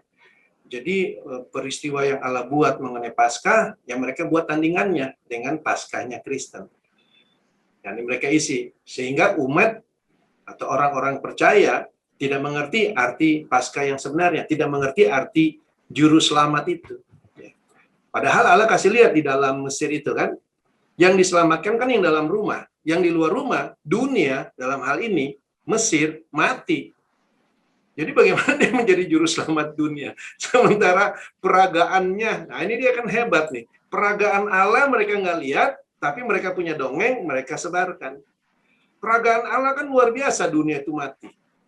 Dan ini memang nggak populer dalam agama Kristen, karena tidak pernah diajarkan di sekolah minggu. Kenapa? Karena susah menerimanya. Kenapa susah menerima? Karena yang mengajarkannya juga tidak pernah mati. Gitu. Yang menerimanya juga bingung, apa itu mati? Apa itu bagaimana mati? Bagaimana dia mengajarkan dalam sekolah minggu? Apalagi ini anak kecil katanya, bagaimana mengerti? Padahal kalau kita baca tadi cerita Israel itu, dibilang katakanlah kepada anak-anakmu. Nah, justru itulah yang harus diajarkan pada anak-anak kita. Bukan kita sembunyikan dari anak-anak kita ganti ceritanya dengan telur. Telur Paskah, kita ganti dengan ceritanya dia mengasihi seluruh dunia, dan sebagainya. Padahal kita lihat Allah membinasakan dunia itu. Kehancuran berlaku bagi dunia, bukan Allah mengasihi. Cuman kan kadang-kala ada bahasa-bahasa tanda kutipnya, saya suka bilang bahasa penginjilan. Supaya orang senang, oh Allah mengasihi dunia, Allah mengasihi kamu bro, ya kan? Dia datang untuk kamu bro. Baca dulu tuh cerita di Mesir, dia datang untuk menghancurkan kamu. Memang dia datang untuk kamu, tapi untuk apa? Menghancurkan kamu kalau kamu nggak ikut bagian dalam kematian. Ya. Nah ini kan yang diputar. Dan ya itu, kalau menurut saya bukan cuma bahaya ya. Ya sekali lagi, bukan Kristus lah.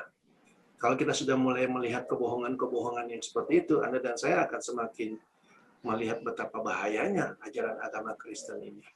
Sebenarnya ya. Jadi kita tidak mengajarkan bahwa kita harus memusuhi mereka, tetapi kita bisa melihat ajaran-ajarannya berbahaya karena tidak sesuai dengan Kristus. Itu aja sih. Ya. Ya. Dan cukup jelas juga bahwa sebenarnya orientasinya untuk memperbanyak kelompoknya. Ya. Untuk membuka untuk supaya lebih banyak lagi yang ikut dalam kelompok. Baik, tadi sempat disinggung Pak ya mengenai eksklusivitas tadi ya. Jadi Yesus mati bagi semua orang, tetapi kasih karunia tidak untuk semua orang. Iya. Kasih karunia itu eksklusif. Itu yang kita lihat di dalam, ada irisan di situ kan? Itu yang kita bisa lihat peristiwanya kan Mesir. Iya. Mesir kan. Kalau kasih karunia buat semua orang, ngapain dia matiin tuh anak sulung di Mesir? Iya. Gitu kan. Jadi gambar-gambaran seperti itu, ya masa kita nggak bisa baca sih? Itu mengherankan bagi saya. Gambarnya luar biasa begitu. Bahkan di Kanaan juga kita bisa melihat juga luar biasanya kok. Gitu kan masa kita nggak bisa baca? Mengartikan hal yang sederhana itu bagi kita seharusnya tidak perlu lagi dipertanyakan gitu. Iya, mungkin yang dipahami begini Pak, makanya jadi salah. Kematian Yesus itu adalah kasih karunia. Mungkin dia pikir begitu. Makanya jadi kasih karunia dengan kematian Yesus itu sama. Oke. Ibu Anya mungkin ada yang mau ditanggapi dari... Nggak ada sih Pak Jo. Tapi dari saya sendiri mau tanya bukan tanya ke Pak Yahya. Yang tadi Pak Yahya katakan Paskah mendatangkan pemisahan dalam kondisi basicnya ketika Yesus sebelum naik ke salib itu mengadakan perjamuan, jadi berpisah dengan murid-muridnya. Kalau memang pemisahan kan memang total pemisahan ya Pak Yahya. Maksudnya kita dipisahkan dari kita sudah mati dan bangkit. Kita dipisahkan dari segala apa yang kita bicarakan hari ini adalah suatu ibadah yang di gerejawi atau agama, dan itu memang sudah dipisahkan mutlak. Jadi untuk apa lagi gitu ya kita berada di tempat itu dengan alasan apapun. Pak tadi bilang boleh-boleh saja, tapi untuk apa kita di tempat itu? Nah, boleh nggak Pak kita katakan bahwa ibadah itu baik ibadah Paskah atau ibadah Natal atau ibadah baptisan atau apapun tuh ibadah yang mati. Iya. Itu bahkan tadi Paulus katakan kan itu perjamuan roh jahat. Oh ya, kalau gitu memang total mutlak, memang kita tidak perlu di situ lagi gitu kan Pak? Ya, sekarang kan masalahnya nih yang pertama adalah tergantung pemahaman. Kemudian yang kedua kan tergantung situasi. Artinya pemahaman kita bisa benar, tapi situasi kita belum memungkinkan kan, sama seperti Rahab kan. Rahab memang ada waktunya yang dia belum memungkinkan dia keluar dari Kanaan. Sampai kapan? Sampai ketika Tuhan membawa dia keluar dari Kanaan. Jadi memang ada situasi-situasi seperti itu yang kita perlu pahami. Namun yang jelas Rahab sudah punya pemahaman Allah Israel itu. Dan tentu saja dia akan bertindak menurut Allah Israel, bukan menurut orang Kanaan. Makanya waktu orang Kanaan mau kejar-kejar pengintai Israel itu, dia tanda kutipnya membela mereka kan. Gitu. Jadi dia bukan terlibat dengan orang Kanaannya, bukan membela orang Kanaannya, tapi dia membela orang Israelnya. Itu sebagai gambaran dia bagian daripada orang yang memang masih dalam tubuh Kristus. Situasi bisa memungkinkan hal-hal seperti itu. Bagi kita yang mungkin tidak terikat dengan berbagai macam, bisa saja gitu. Jadi misalnya suami istri yang istrinya belum full pemahaman, itu berbeda dengan yang ibadah perayaan Paskah itu Pak, yang cawan Tuhan atau cawan roh jahat. Analoginya seperti itu kan beda ya Pak. Karena kalau dengan suami, misalnya suami kita tuh tidak di dalam Kristus, itu kan suatu kondisi yang terus-menerus akan sampai ke titik di mana mungkin Roh Kudus gerakan. Kalau di gereja seperti misalnya hamba Tuhan tahu tentang itu tapi tidak memberitakan dan dia akan begitu stuck seumur hidupnya, itu kayak apa itu Pak?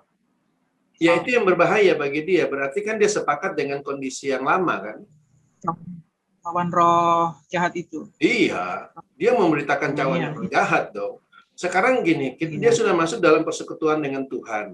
Masa dia masih beritakan dengan persekutuan dengan roh jahat? Kan itu berbahaya. Itu konsekuensi yang kita harus pikirkan. Maksud saya itu bukan tidak ada, konsekuensi itu ada. Tetapi bukan juga Tuhan tidak mengerti konsekuensi itu. Justru tinggal kita memutuskan. Kita harus memutuskan hal itu. Gitu. Dan kalau menurut saya keputusan itu kan nggak susah, karena itu kan pada kita, bukan pada roh jahat. Kan? Bukan pada roh jahat keputusan itu. Ada pada kita dengan segala konsekuensi dan benefitnya. Nah, ini juga yang kita harus pikirkan. Di sisi yang lain kita harus lihat benefitnya. Benefitnya apa ya? Kita lihat dari Tuhan dong. Ya kan, konsekuensinya bisa datang dari yang jahat, tapi benefitnya bisa datang dari Tuhan kan. Oke, jadi kalau tadi kan kita bicara tentang hamba Tuhan lah. Kan ada ayat itu kan, ada ayat yang bahwa tidak ada orang yang dapat mengabdi kepada dua tuan kan. Ya. Kan nggak mungkin. Ya. Itu statement. Dan menurut saya itu satu statement. Dan kalau kita mengabdi pada dua Tuhan ya kita sendiri membahayakan diri kita sendiri. Oke. Jadi itu berlaku kepada kita seluruh orang percaya, bukan kepada hamba Tuhan atau siapa gitu. Maksud saya tadi kita tidak lagi ke tempat itu lagi, ke tempat yang lama itu. Maksudnya itu kita harus ambil keputusan itu dari sudut kita, kan Pak? Dan tentu saja keputusan itu kan kita bisa execute kalau keadaan memungkinkan kan. Ya kan, kalau misalnya tadi kasusnya ibu hanya bilang suaminya tidak bisa move on dari sana, ya terpaksa harus ditemani, ya sudah, karena dia sebagai suami. Itu kan memang konsekuensi kita juga yang terpaksa kita harus, tapi kita kan harus menjaga bahwa ini suatu tempat yang berbahaya bagi kita juga, kan begitu. Jadi kita bersama tapi dalam kondisi terbatas, gitu kan? Ya. Bisa bersama dalam tempat itu, tapi kondisi terbatas karena tempat itu bukan lagi saya punya kehidupan, gitu. Iya. Oke, makasih Pak Yahya. Pak Jo, kembali lagi. Pak Jo. Baik, Bu Anya. Terima kasih juga. Kemudian ada chat dari Pak Riyadi. Pada perayaan Jumat Agung sering diulas mengenai Yesus disalib dan Yesus menanyakan sesuatu kepada Bapa dengan bahasa Aram. Eloi, Eloi, lama sabachthani. Pertanyaannya, mengapa Yesus menanyakan hal tersebut? Karena selama hidupnya di dunia, Yesus selalu mengerti apa yang Bapa lakukan. Mengapa dalam hal tersebut Yesus bertanya kepada Bapa?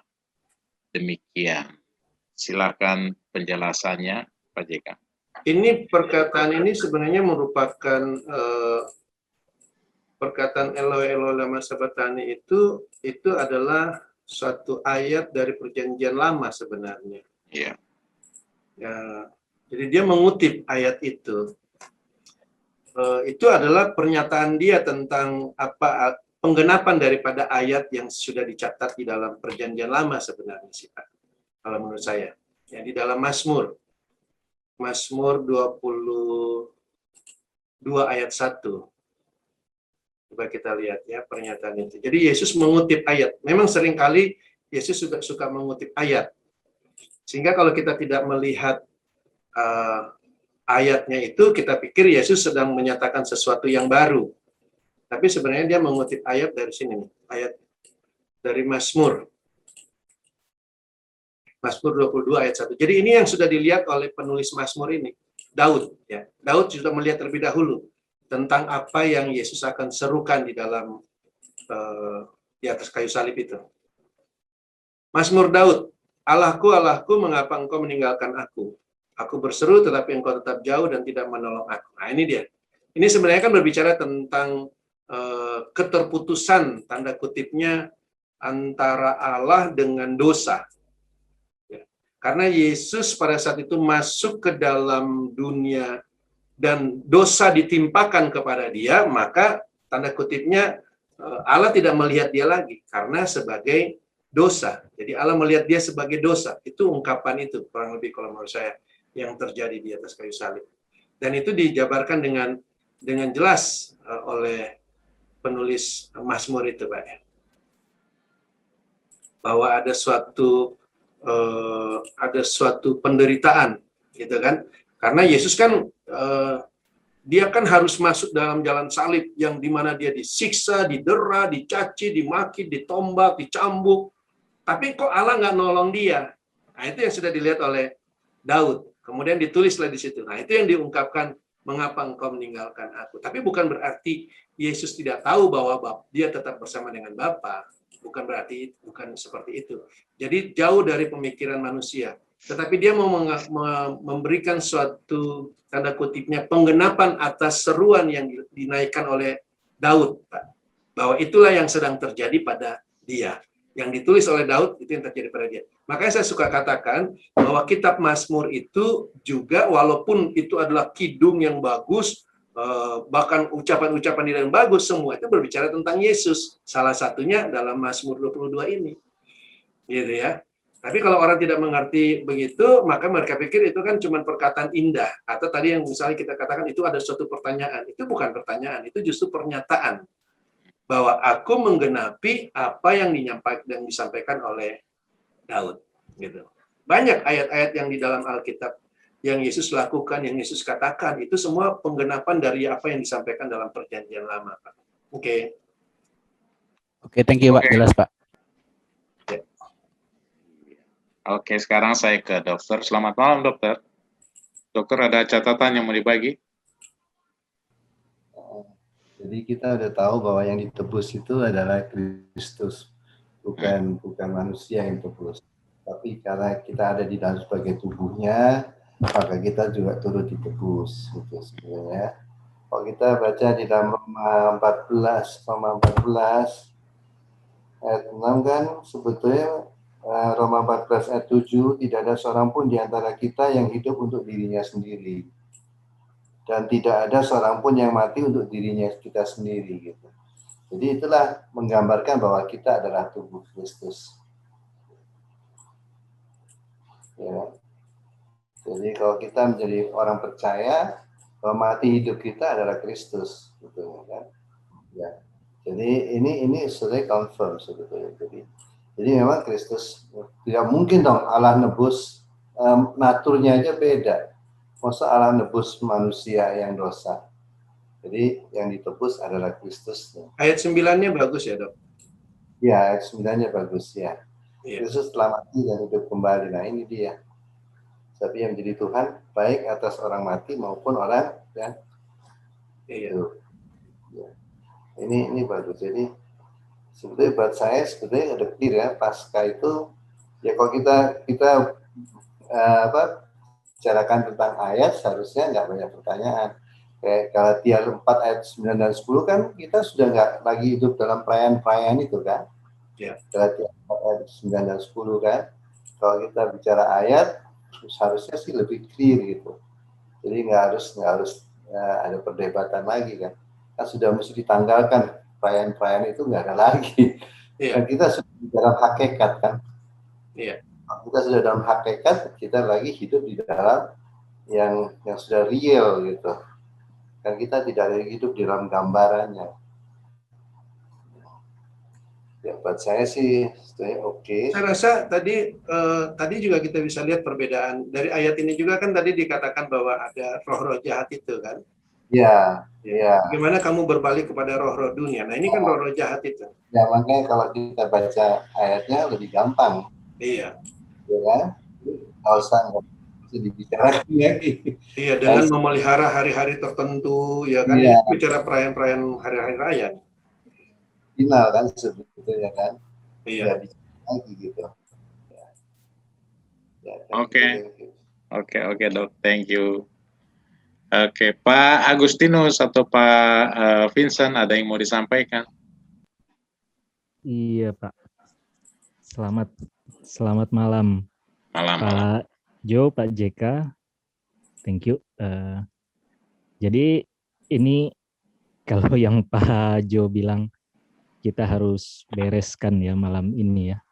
Pemahaman tentang Paskah ini Pak ya.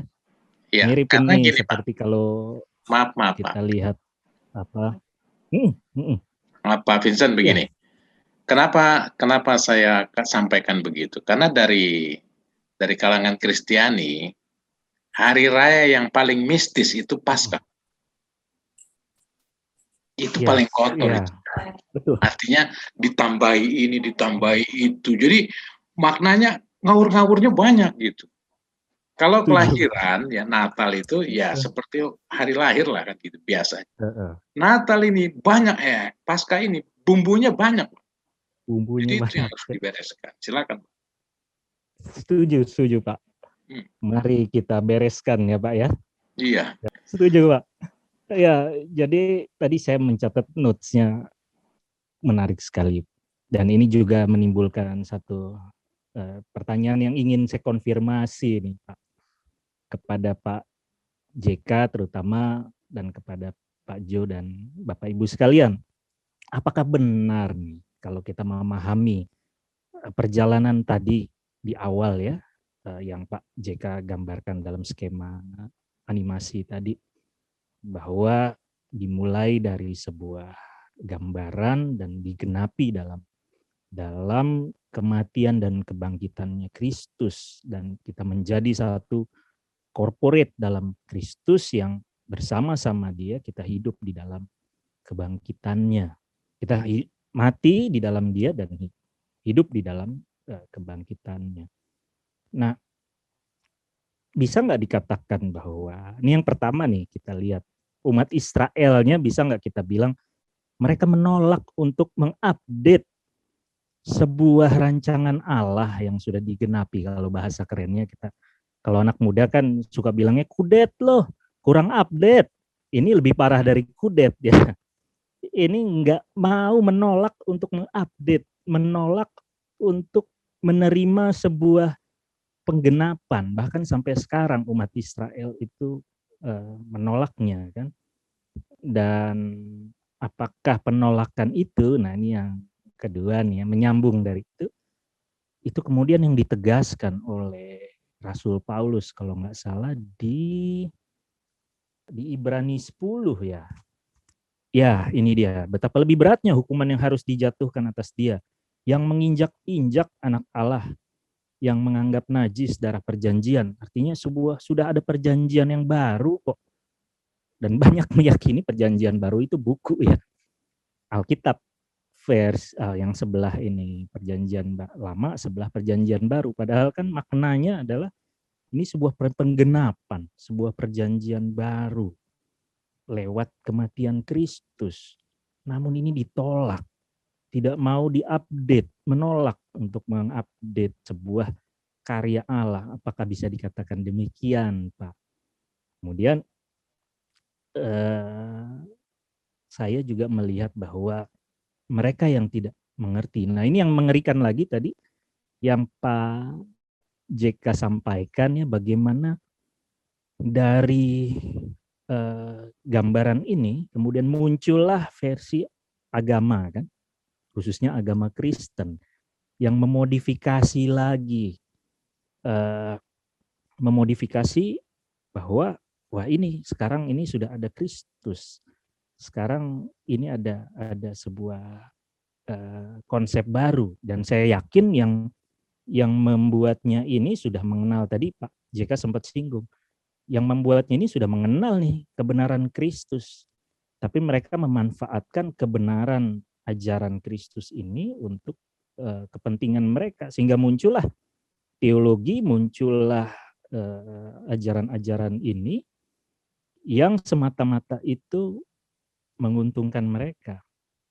Jadi sama sekali mereka mengambil konsep kematian Kristus, tapi juga menerapkan juga ritual-ritual yang lama, sudah bercampur aduk, mixture nggak keruan kalau kita bilang konsep teologi Kristen ini, yang malah jauh melenceng dari pemahaman tentang atau pemahaman kebenaran Kristus itu sendiri. Bayangkan dibuat atau disesatkan sedemikian rupa. Jadi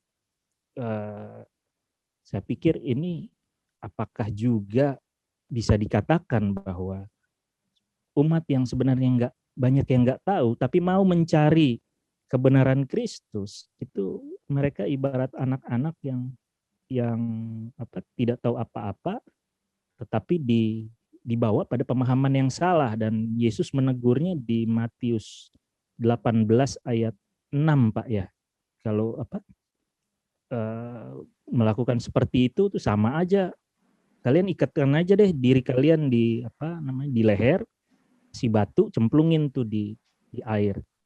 Ya, menyesatkan satu dari anak-anak kecil ini yang percaya padaku, artinya yang tulus, yang ingin benar-benar mencari Kristus, tetapi justru malah masuk dalam pemahaman yang salah dalam konsep keagamawian.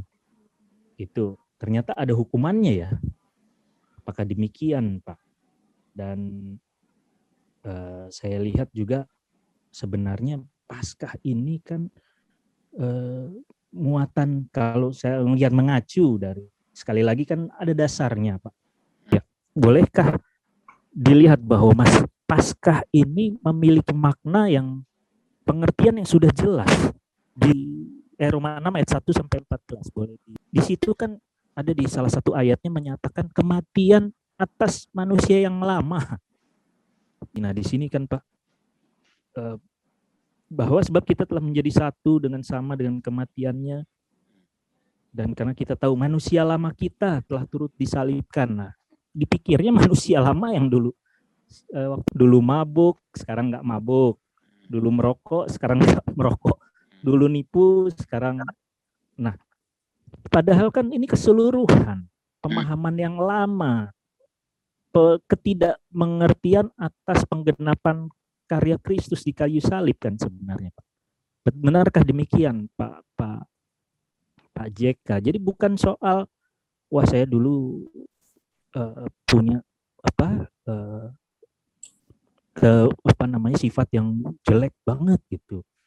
Sekarang karena Paskah saya merasa dosa-dosa saya telah diampuni, Yesus telah menebus saya, itu lagi udah nggak keruan pola berpikirnya. Jadi padahal itu kan manusia lama kita kan secara keseluruhan, ya Pak. Benarkah demikian? Karena yang waktu kita diskusikan mengenai dosa, waktu bicara soal Hawa yang jatuh dalam manusia pertama jatuh ke dalam dosa, bicara dosa itu kan ketidaksesuaian antara pola pandang Allah dengan yang mau diterapkan pada manusia, tapi manusia memilih pola pandang sendiri. Atau tidak tepat sasaran ya bahasanya ya Pak JK ya. Harmatia kalau nggak salah ya. Jadi kan itu yang harusnya dipahami, bukan dosa-dosa karena kelakuan jelek saja ya. Memang betul itulah semua hawa nafsu dan rupa-rupa keinginan daging ya Pak JK. Tapi persoalannya adalah menganggap bahwa pemahaman mereka tentang Tuhan yang salah itu dianggap sebagai sebuah jalan keselamatan yang ini nggak dipahami kan. Seperti itukah Pak JK? Jadi sebenarnya ini komplit sekali kalau bicara mengenai penanggalan itu tadi, yang kita sayangin tadinya agama, yang kita anggap itu benar, doktrin, ajaran teologi kita anggap benar, itu yang harus kita buang juga, semualah yang di luar Kristus. Dan memang benar itu jadi sebuah penderitaan ya. Tapi luar biasa kan menyamakan sudut pandang ini. Saya bersyukurnya di situ Pak.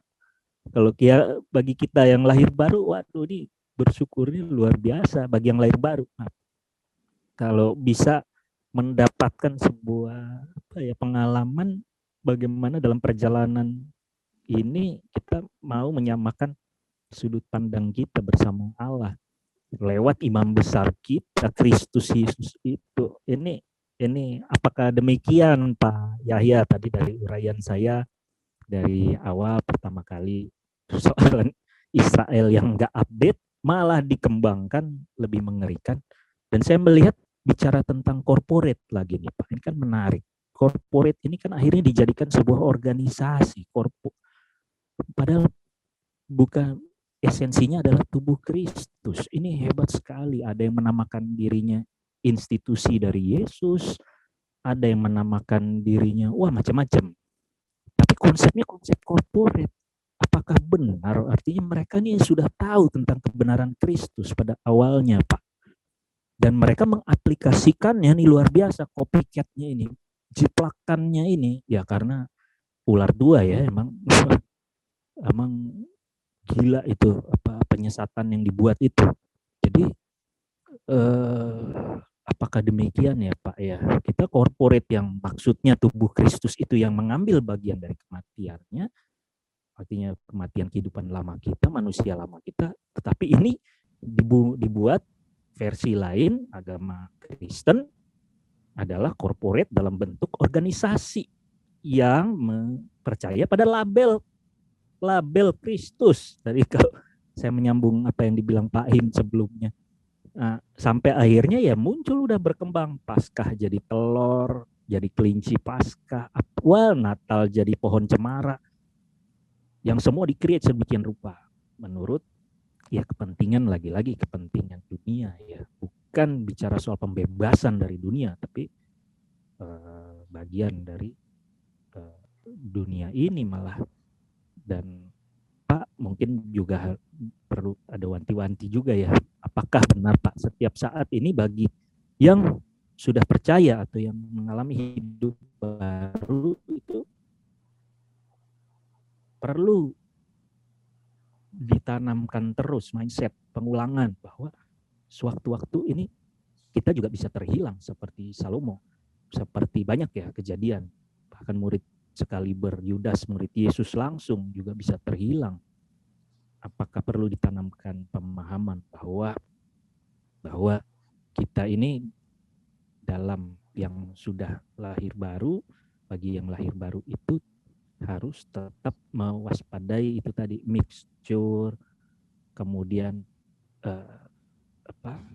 mulai bergeser lagi kepada keinginan daging kita yang masih kita bawa.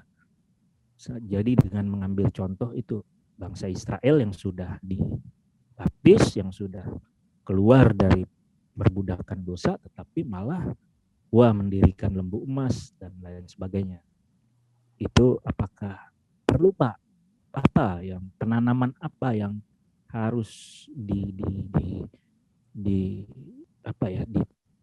keep in our mind gitu ya. Bahwa lahir baru nih perlu itu Pak. Ya itu Pak uraian berikut pertanyaan konfirmasi saya Pak. Terima kasih Pak Jo dan Pak JK. Ya, sama-sama Pak Vincent. Oke Pak JK, jika ada yang mau disampaikan. Ya, saya rasa pertanyaannya tadi kan sudah merupakan pernyataan juga, dan itu sudah jelas ya, sudah jelas sekali betapa ngeri bagi kita yang sudah tahu keselamatan itu, tetapi kita mengabaikannya. Dan memang kita bisa melihat kengerian itu kalau kita mengerti, ya kan. Cuman banyak kan orang kan nggak mengerti. Sebenarnya kan memang mereka sudah binasa. Sama seperti orang di Mesir itu kan kebanyakan orang-orang Mesir itu nggak mengerti apa yang akan menimpa mereka. Karena perkataan Allah itu kan hanya diberikan kepada Musa dan orang Israel. Jadi orang Israel mengerti betapa seriusnya Allah itu. Jadi Paulus bisa menyatakan itu betapa ngerinya. Ya, penulis Ibrani ini menyatakan dengan jelas hal itu. Karena itu juga yang akan kita lihat. Kalau kita sudah melihat apa yang Allah pekerjakan, kita juga bisa melihat kengerian yang ada di luar Kristus. Itu juga yang bisa memotivasi kita untuk lebih sungguh-sungguh, untuk lebih serius dalam Kristus, untuk lebih banyak mengetahui. Karena tanpa pengetahuan hal-hal dalam Kristus juga kita akan mudah juga disesatkan ya, untuk kembali ditarik. Jadi hal-hal seperti itu akan membuat kita lebih baik. Tapi bagi orang yang di luar Kristus, mungkin bagi mereka biasa-biasa saja, saya nggak masalah kok itu.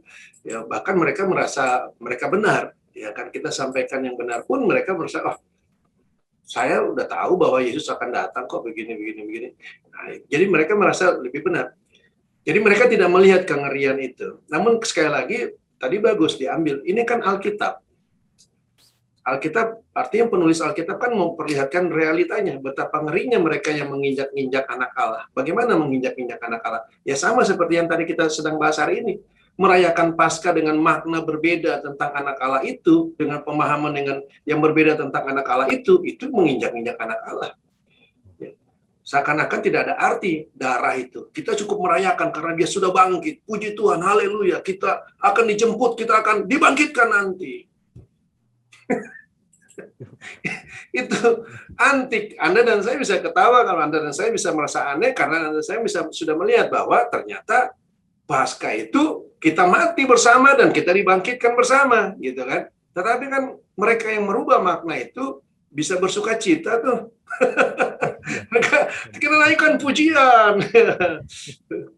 Bahkan mereka menyanyi dengan sukacita karena Allah sudah bangkit, ya kan, dan akan datang menjemput kita. Kita dulu di sana ya. dulu saya jadi MC-nya, Dok.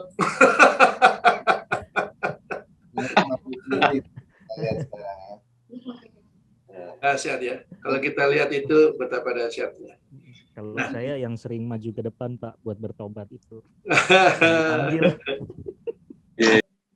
Itu sih karena hatinya ya sebetulnya ya. Karena orang bisa menipu dirinya sendiri karena hatinya tuh belum full Kristus sebetulnya. Iya. Dikatakan itu mungkin Pak, Yeremia 17 ayat 9 itu Pak ya. Yeremia 17, betapa liciknya hati itu ya. Iya. Yang bisa menghancurkan hati kita yang sudah beku, yang sudah itu hanya Kristus saja. Iya, betul. Tapi pernyataan dokter itu bagus karena itu langsung ke intinya. Jadi kita pun juga harus berhati-hati dengan hati kita. Jadi harus koreksi terus, melihat dulu apakah ini hati saya yang sombong itu, yang penuh kegelapan itu yang bertindak, atau Kristus yang, karena itu memang tanpa disadari itu membawa kita kepada kehancuran. Sebenarnya kan sudah membatu, Pak, masalahnya. Iya. Yang bisa menghancurkan batu itu kan Kristus sendiri. Iya, air kehidupan dok namanya. Ya, betul. Jadi seperti kayak tadi itu yang kita kan, masa Allah kan mutus anaknya, masa yang ditebus manusia kan enggak. Jadi itu otomatis yang ditebus anaknya dong. Iya dong. Setelah menyelesaikan misinya, dia akan kembali dan itulah yang ditebus. Yang ditebus adalah anaknya sendiri kan. Iya. Dulunya orang kan juga begitu, wah saya sudah ditebus kan, gereja-gereja masih sampaikan begitu. Padahal lupa bahwa Allah itu ngutus anaknya setelah selesaikan tugasnya, ditebus sama bapaknya kemarin. Iyalah, kalau anaknya nggak ditebus kan kasihan anaknya dong. Nanti si anak bertanya, Bapak, mana janjimu? Masa Allah seperti itu sih yang kita sembah, kan nggak mungkin ya dok ya. Masa naturnya beda ditebus, nggak mungkin. Benar dok. Ya menurut saya memang buat Kristiani kurang menarik dok, kalau bapak menebus anak tuh kurang pas gitu ya. Oh, yang lebih menarik tuh kalau Allah menebus manusia, itu nggak ada tuh di tempat lain kan gitu katanya. Kita lah orang percaya anak Allah. Iya. Tebus. Padahal yang disebut anak Allah itu ya Kristus itu. Iya. Kita kan anak-anakan. Iya. Baik. Terima kasih Pak JK. Oke. Sebelum kita masuk konklusi, kalau ada Bapak Ibu yang masih mau menyampaikan sesuatu, silahkan. Jika tidak ada, kita akan masuk dalam konklusi. Pak Jo. Iya Ibu Isya, silakan. Tadi saya dengar tadi Pak Albert ngomong tentang penghakiman itu. Saya cuma mau tanya sedikit aja sih sama Pak Yahya, Pak. Tentang penghakiman itu, pemisahan itu, apakah waktu Israel mau keluar, darah yang ditandai di palang pintu itu adalah penghakiman ya Pak, pemisahan, gambaran. Iya. Itu kan darah itu kematian Kristus kan, darah Kristus yang dicurahkan. Dan itu peristiwa itulah peristiwa penghakiman itu. Ya, gambaran ya. Jadi penghakiman yang sebenarnya itu ketika Yesus datang dan menggenapi darah itu. Jadi darah Yesus yang terjadi dicurahkan 2000 tahun yang lalu di atas kayu salib, itulah penghakiman. Itu yang masih ditunggu-tunggu oleh gereja. Yang katanya nanti kalau Yesus datang akan datang menghakimi. Berita di perjanjian lama benar, kalau dia datang akan menghakimi. Tapi waktu Yesus datang 2000 tahun yang lalu, orang-orang nggak mengerti bahwa itulah kedatangan dia untuk menghakimi. Nah, mereka masih mengutip ayat-ayat yang bahwa nanti dia akan datang lagi masih untuk menghakimi. Jadi penghakiman itu sudah terjadi, darahnya kan sudah ada. Dan mengherankan kan, seperti yang saya katakan tadi, gereja ribuan tahun loh merayakan Paskah, tapi masih menantikan penghakiman. Itu mengherankan sekali. Gambarnya yang begitu jelas tentang penghakiman itu nggak dilihat oleh mereka. Malah mereka nggak melihat itu penghakiman, mereka melihat itu kebangkitan. Hore, puji Tuhan, Yesus bangkit. Itu Paskah yang mereka rayakan. Jadi beda sekali Paskah yang mereka rayakan dengan yang Yesus peragakan realitanya dalam kegenapannya, dan yang diperagakan bahasa Israel dalam gambarannya, beda sekali. Jadi kita bisa melihat betapa dahsyatnya orang-orang Kristen itu sepanjang hidup dia nggak mengenal arti kematian dan kebangkitan. Padahal dia beribadah dengan sungguh-sungguh, dia merayakan Paskah dengan sungguh-sungguh, tapi bisa kita bayangkan lah, maksud saya ketika dia mati, loss. Nggak ada keselamatan itu. Dan itu diajarkan agama Kristen. Iya kan? Makanya agama Kristen kan mengajarkan bahwa nanti kalau kita sudah mati, baru kita bisa masuk surga. Iya betul Pak. Baru kita bisa terima keselamatan. Itu diajarkan itu.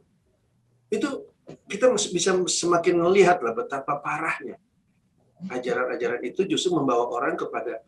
Jadi kalau saya melihat seperti begini loh, itu kayak iblis lagi bermain sandiwara supaya kita nggak masuk surga, bikin aja begini, pakai aja cara begini, kan dia udah senang, gitu kan, udah senang.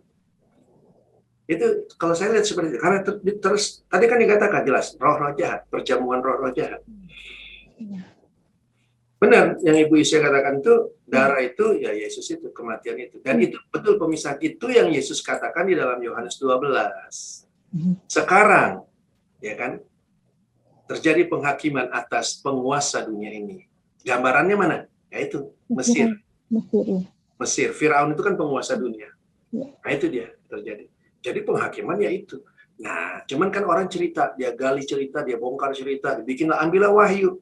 Kalau wahyu, itu kan jangankan jemaat biasa, pendetanya aja susah pahami wahyu. Jadi biar dia kelihatannya jago yang mengolah wahyu, lalu dia buatlah itu bahwa penghakiman itu nanti begini.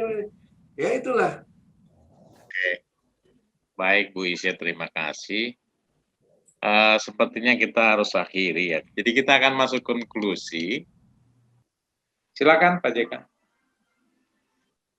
Oke, jadi dari apa yang sudah kita bahas pada malam hari ini, kita bisa melihat bahwa betapa pentingnya kita memahami hal-hal yang Allah perbuat di dalam gambaran-gambaran yang memang Dia kerjakan. Dan memang gambaran-gambaran itu dikerjakan supaya kita mengenal Allah dan rancangannya. Jadi tujuan Allah itu sangat baik sekali dan sangat mulia sekali. Justru sebaliknya kalau kita tidak mengenal Allah dan rancangannya itu justru yang akan otomatis menjadi kebinasaan bagi kita. Ya, karena kenapa itu berlaku sekarang bagi kita? Karena Allah sudah mengerjakan rancangannya itu, Allah sudah menyelesaikan rancangannya itu, sekarang tinggal tanda kutipnya berlaku secara otomatis. Jadi kenapa? Karena sudah terjadi 2000 tahun yang lalu penggenapan itu. Yesus sudah mati di kayu salib dan otomatis kematian atas dunia sudah berlaku. Penghakiman atas dunia sudah berlaku. Sehingga kalau kita tidak melihat realita betapa dunia ini binasa sebagaimana orang Israel melihat Mesir itu binasa, maka kita pasti menganggap hal-hal yang Tuhan kerjakan itu belum terjadi. Dan karena itu kita menganggap hal-hal itu belum terjadi, kita menganggapnya sesuatu yang tidak perlu buru-buru kita sekarang untuk betapa seriusnya mengenal Allah itu dan segenap ruang lingkup keberadaannya Dia. Karena kita pikir, kita lihat dunia aman saja kok. Ya. Makanya kepada bangsa Israel diperintahkan untuk mereka beritakan itu kepada anak cucu, dan ada satu tekanan yang bagus sekali yang coba saya ingin sharekan diperkatakan oleh Allah di dalam Ulangan 13 yang kita kemarin sempat bahas itu, dikatakan dengan jelas sekali nih dalam ayatnya yang ke-9 ya. Ini pertama dikatakan pada hari itu harus kau beritakan kepada anakmu laki-laki, ibadah ini adalah karena mengingat apa yang dibuat Tuhan kepadaku pada waktu aku keluar dari Mesir. Hal itu bagimu harus menjadi tanda pada tanganmu dan menjadi peringatan di dahimu, supaya hukum Tuhan ada di bibirmu, sebab dengan tangan yang kuat Tuhan telah membawa engkau keluar dari Mesir. Perkataan harus menjadi tanda pada tanganmu dan menjadi peringatan di dahimu, ini sesuatu yang sangat serius, yang harus betul-betul engkau ketahui, yang menjadi identitasmu. Kenapa itu perlu diberitakan kepada anak-anak mereka? Karena anak-anak mereka bisa saja tidak mengetahui dan tidak melihat kengerian yang dialami di Mesir itu. Tetapi kengerian itulah yang harus diberitakan oleh orang tuanya. Ya. Orang tuanya supaya mereka juga melihat betapa dunia itu sudah binasa. Sama seperti kepada kita sekarang. Harusnya itu pula yang diberitakan kepada anak-anak kita, kepada orang-orang yang percaya bahwa dunia yang sekarang ada di mana kita berada ini, itu sudah dibinasakan Allah dan kita sudah dikeluarkan dari dunia ini. Ya. Sehingga dunia itu bukan lagi menjadi kehidupan kita, walaupun tentu saja secara jasmani ada di dalam dunia, tetapi kita tidak hidup secara duniawi. Nah, pemahaman-pemahaman ini penting bagi kita untuk kita melihat. Sehingga dengan demikian kita bisa melihat pekerjaan Yesus di kayu salib itu sesuatu yang luar biasa. Jangan biarkan diri kita justru sekarang masuk ke dalam penghukuman yang sudah berlaku pada dunia, karena Dia sudah bawa kita keluar dari Mesir itu. Kalau kita tidak berjalan menurut apa yang Tuhan tetapkan dalam perjalanan kita keluar dari Mesir, maka kita akan tetap menginginkan hal-hal yang ada di Mesir. Kita tetap melihat bahwa hal-hal di Mesir itu satu yang menyenangkan. Padahal karena kita justru dengan dibawanya kita keluar dari Mesir, penghakiman atau pemisahan itu berlangsung seterusnya dalam kehidupan kita. Dan ini mungkin yang kalau saya lihat terjadi di dalam kehidupan kita, kenapa kita masih bergumul dengan hal-hal yang dengan dunia. Nah, pergumulan itu terjadi ketika kita masih menginginkan hal-hal duniawi sebenarnya. Kalau kita memfokuskan diri kita pada hal-hal yang dalam Kristus, maka kita nggak akan terjadi pergumulan. Tidak akan terjadi kekhawatiran. Karena di dalam Kristus tidak ada pergumulan itu. Dalam Kristus realitanya jelas. Nah, inilah perjalanan kita. Tentu saja kita akan melatih diri kita supaya kita lebih dalam lagi melihat realita dalam Kristus, sehingga kita bisa menghadapi perjalanan kita dalam dunia ini dengan baik. Ya. Itu saja dulu, Bapak Ibu.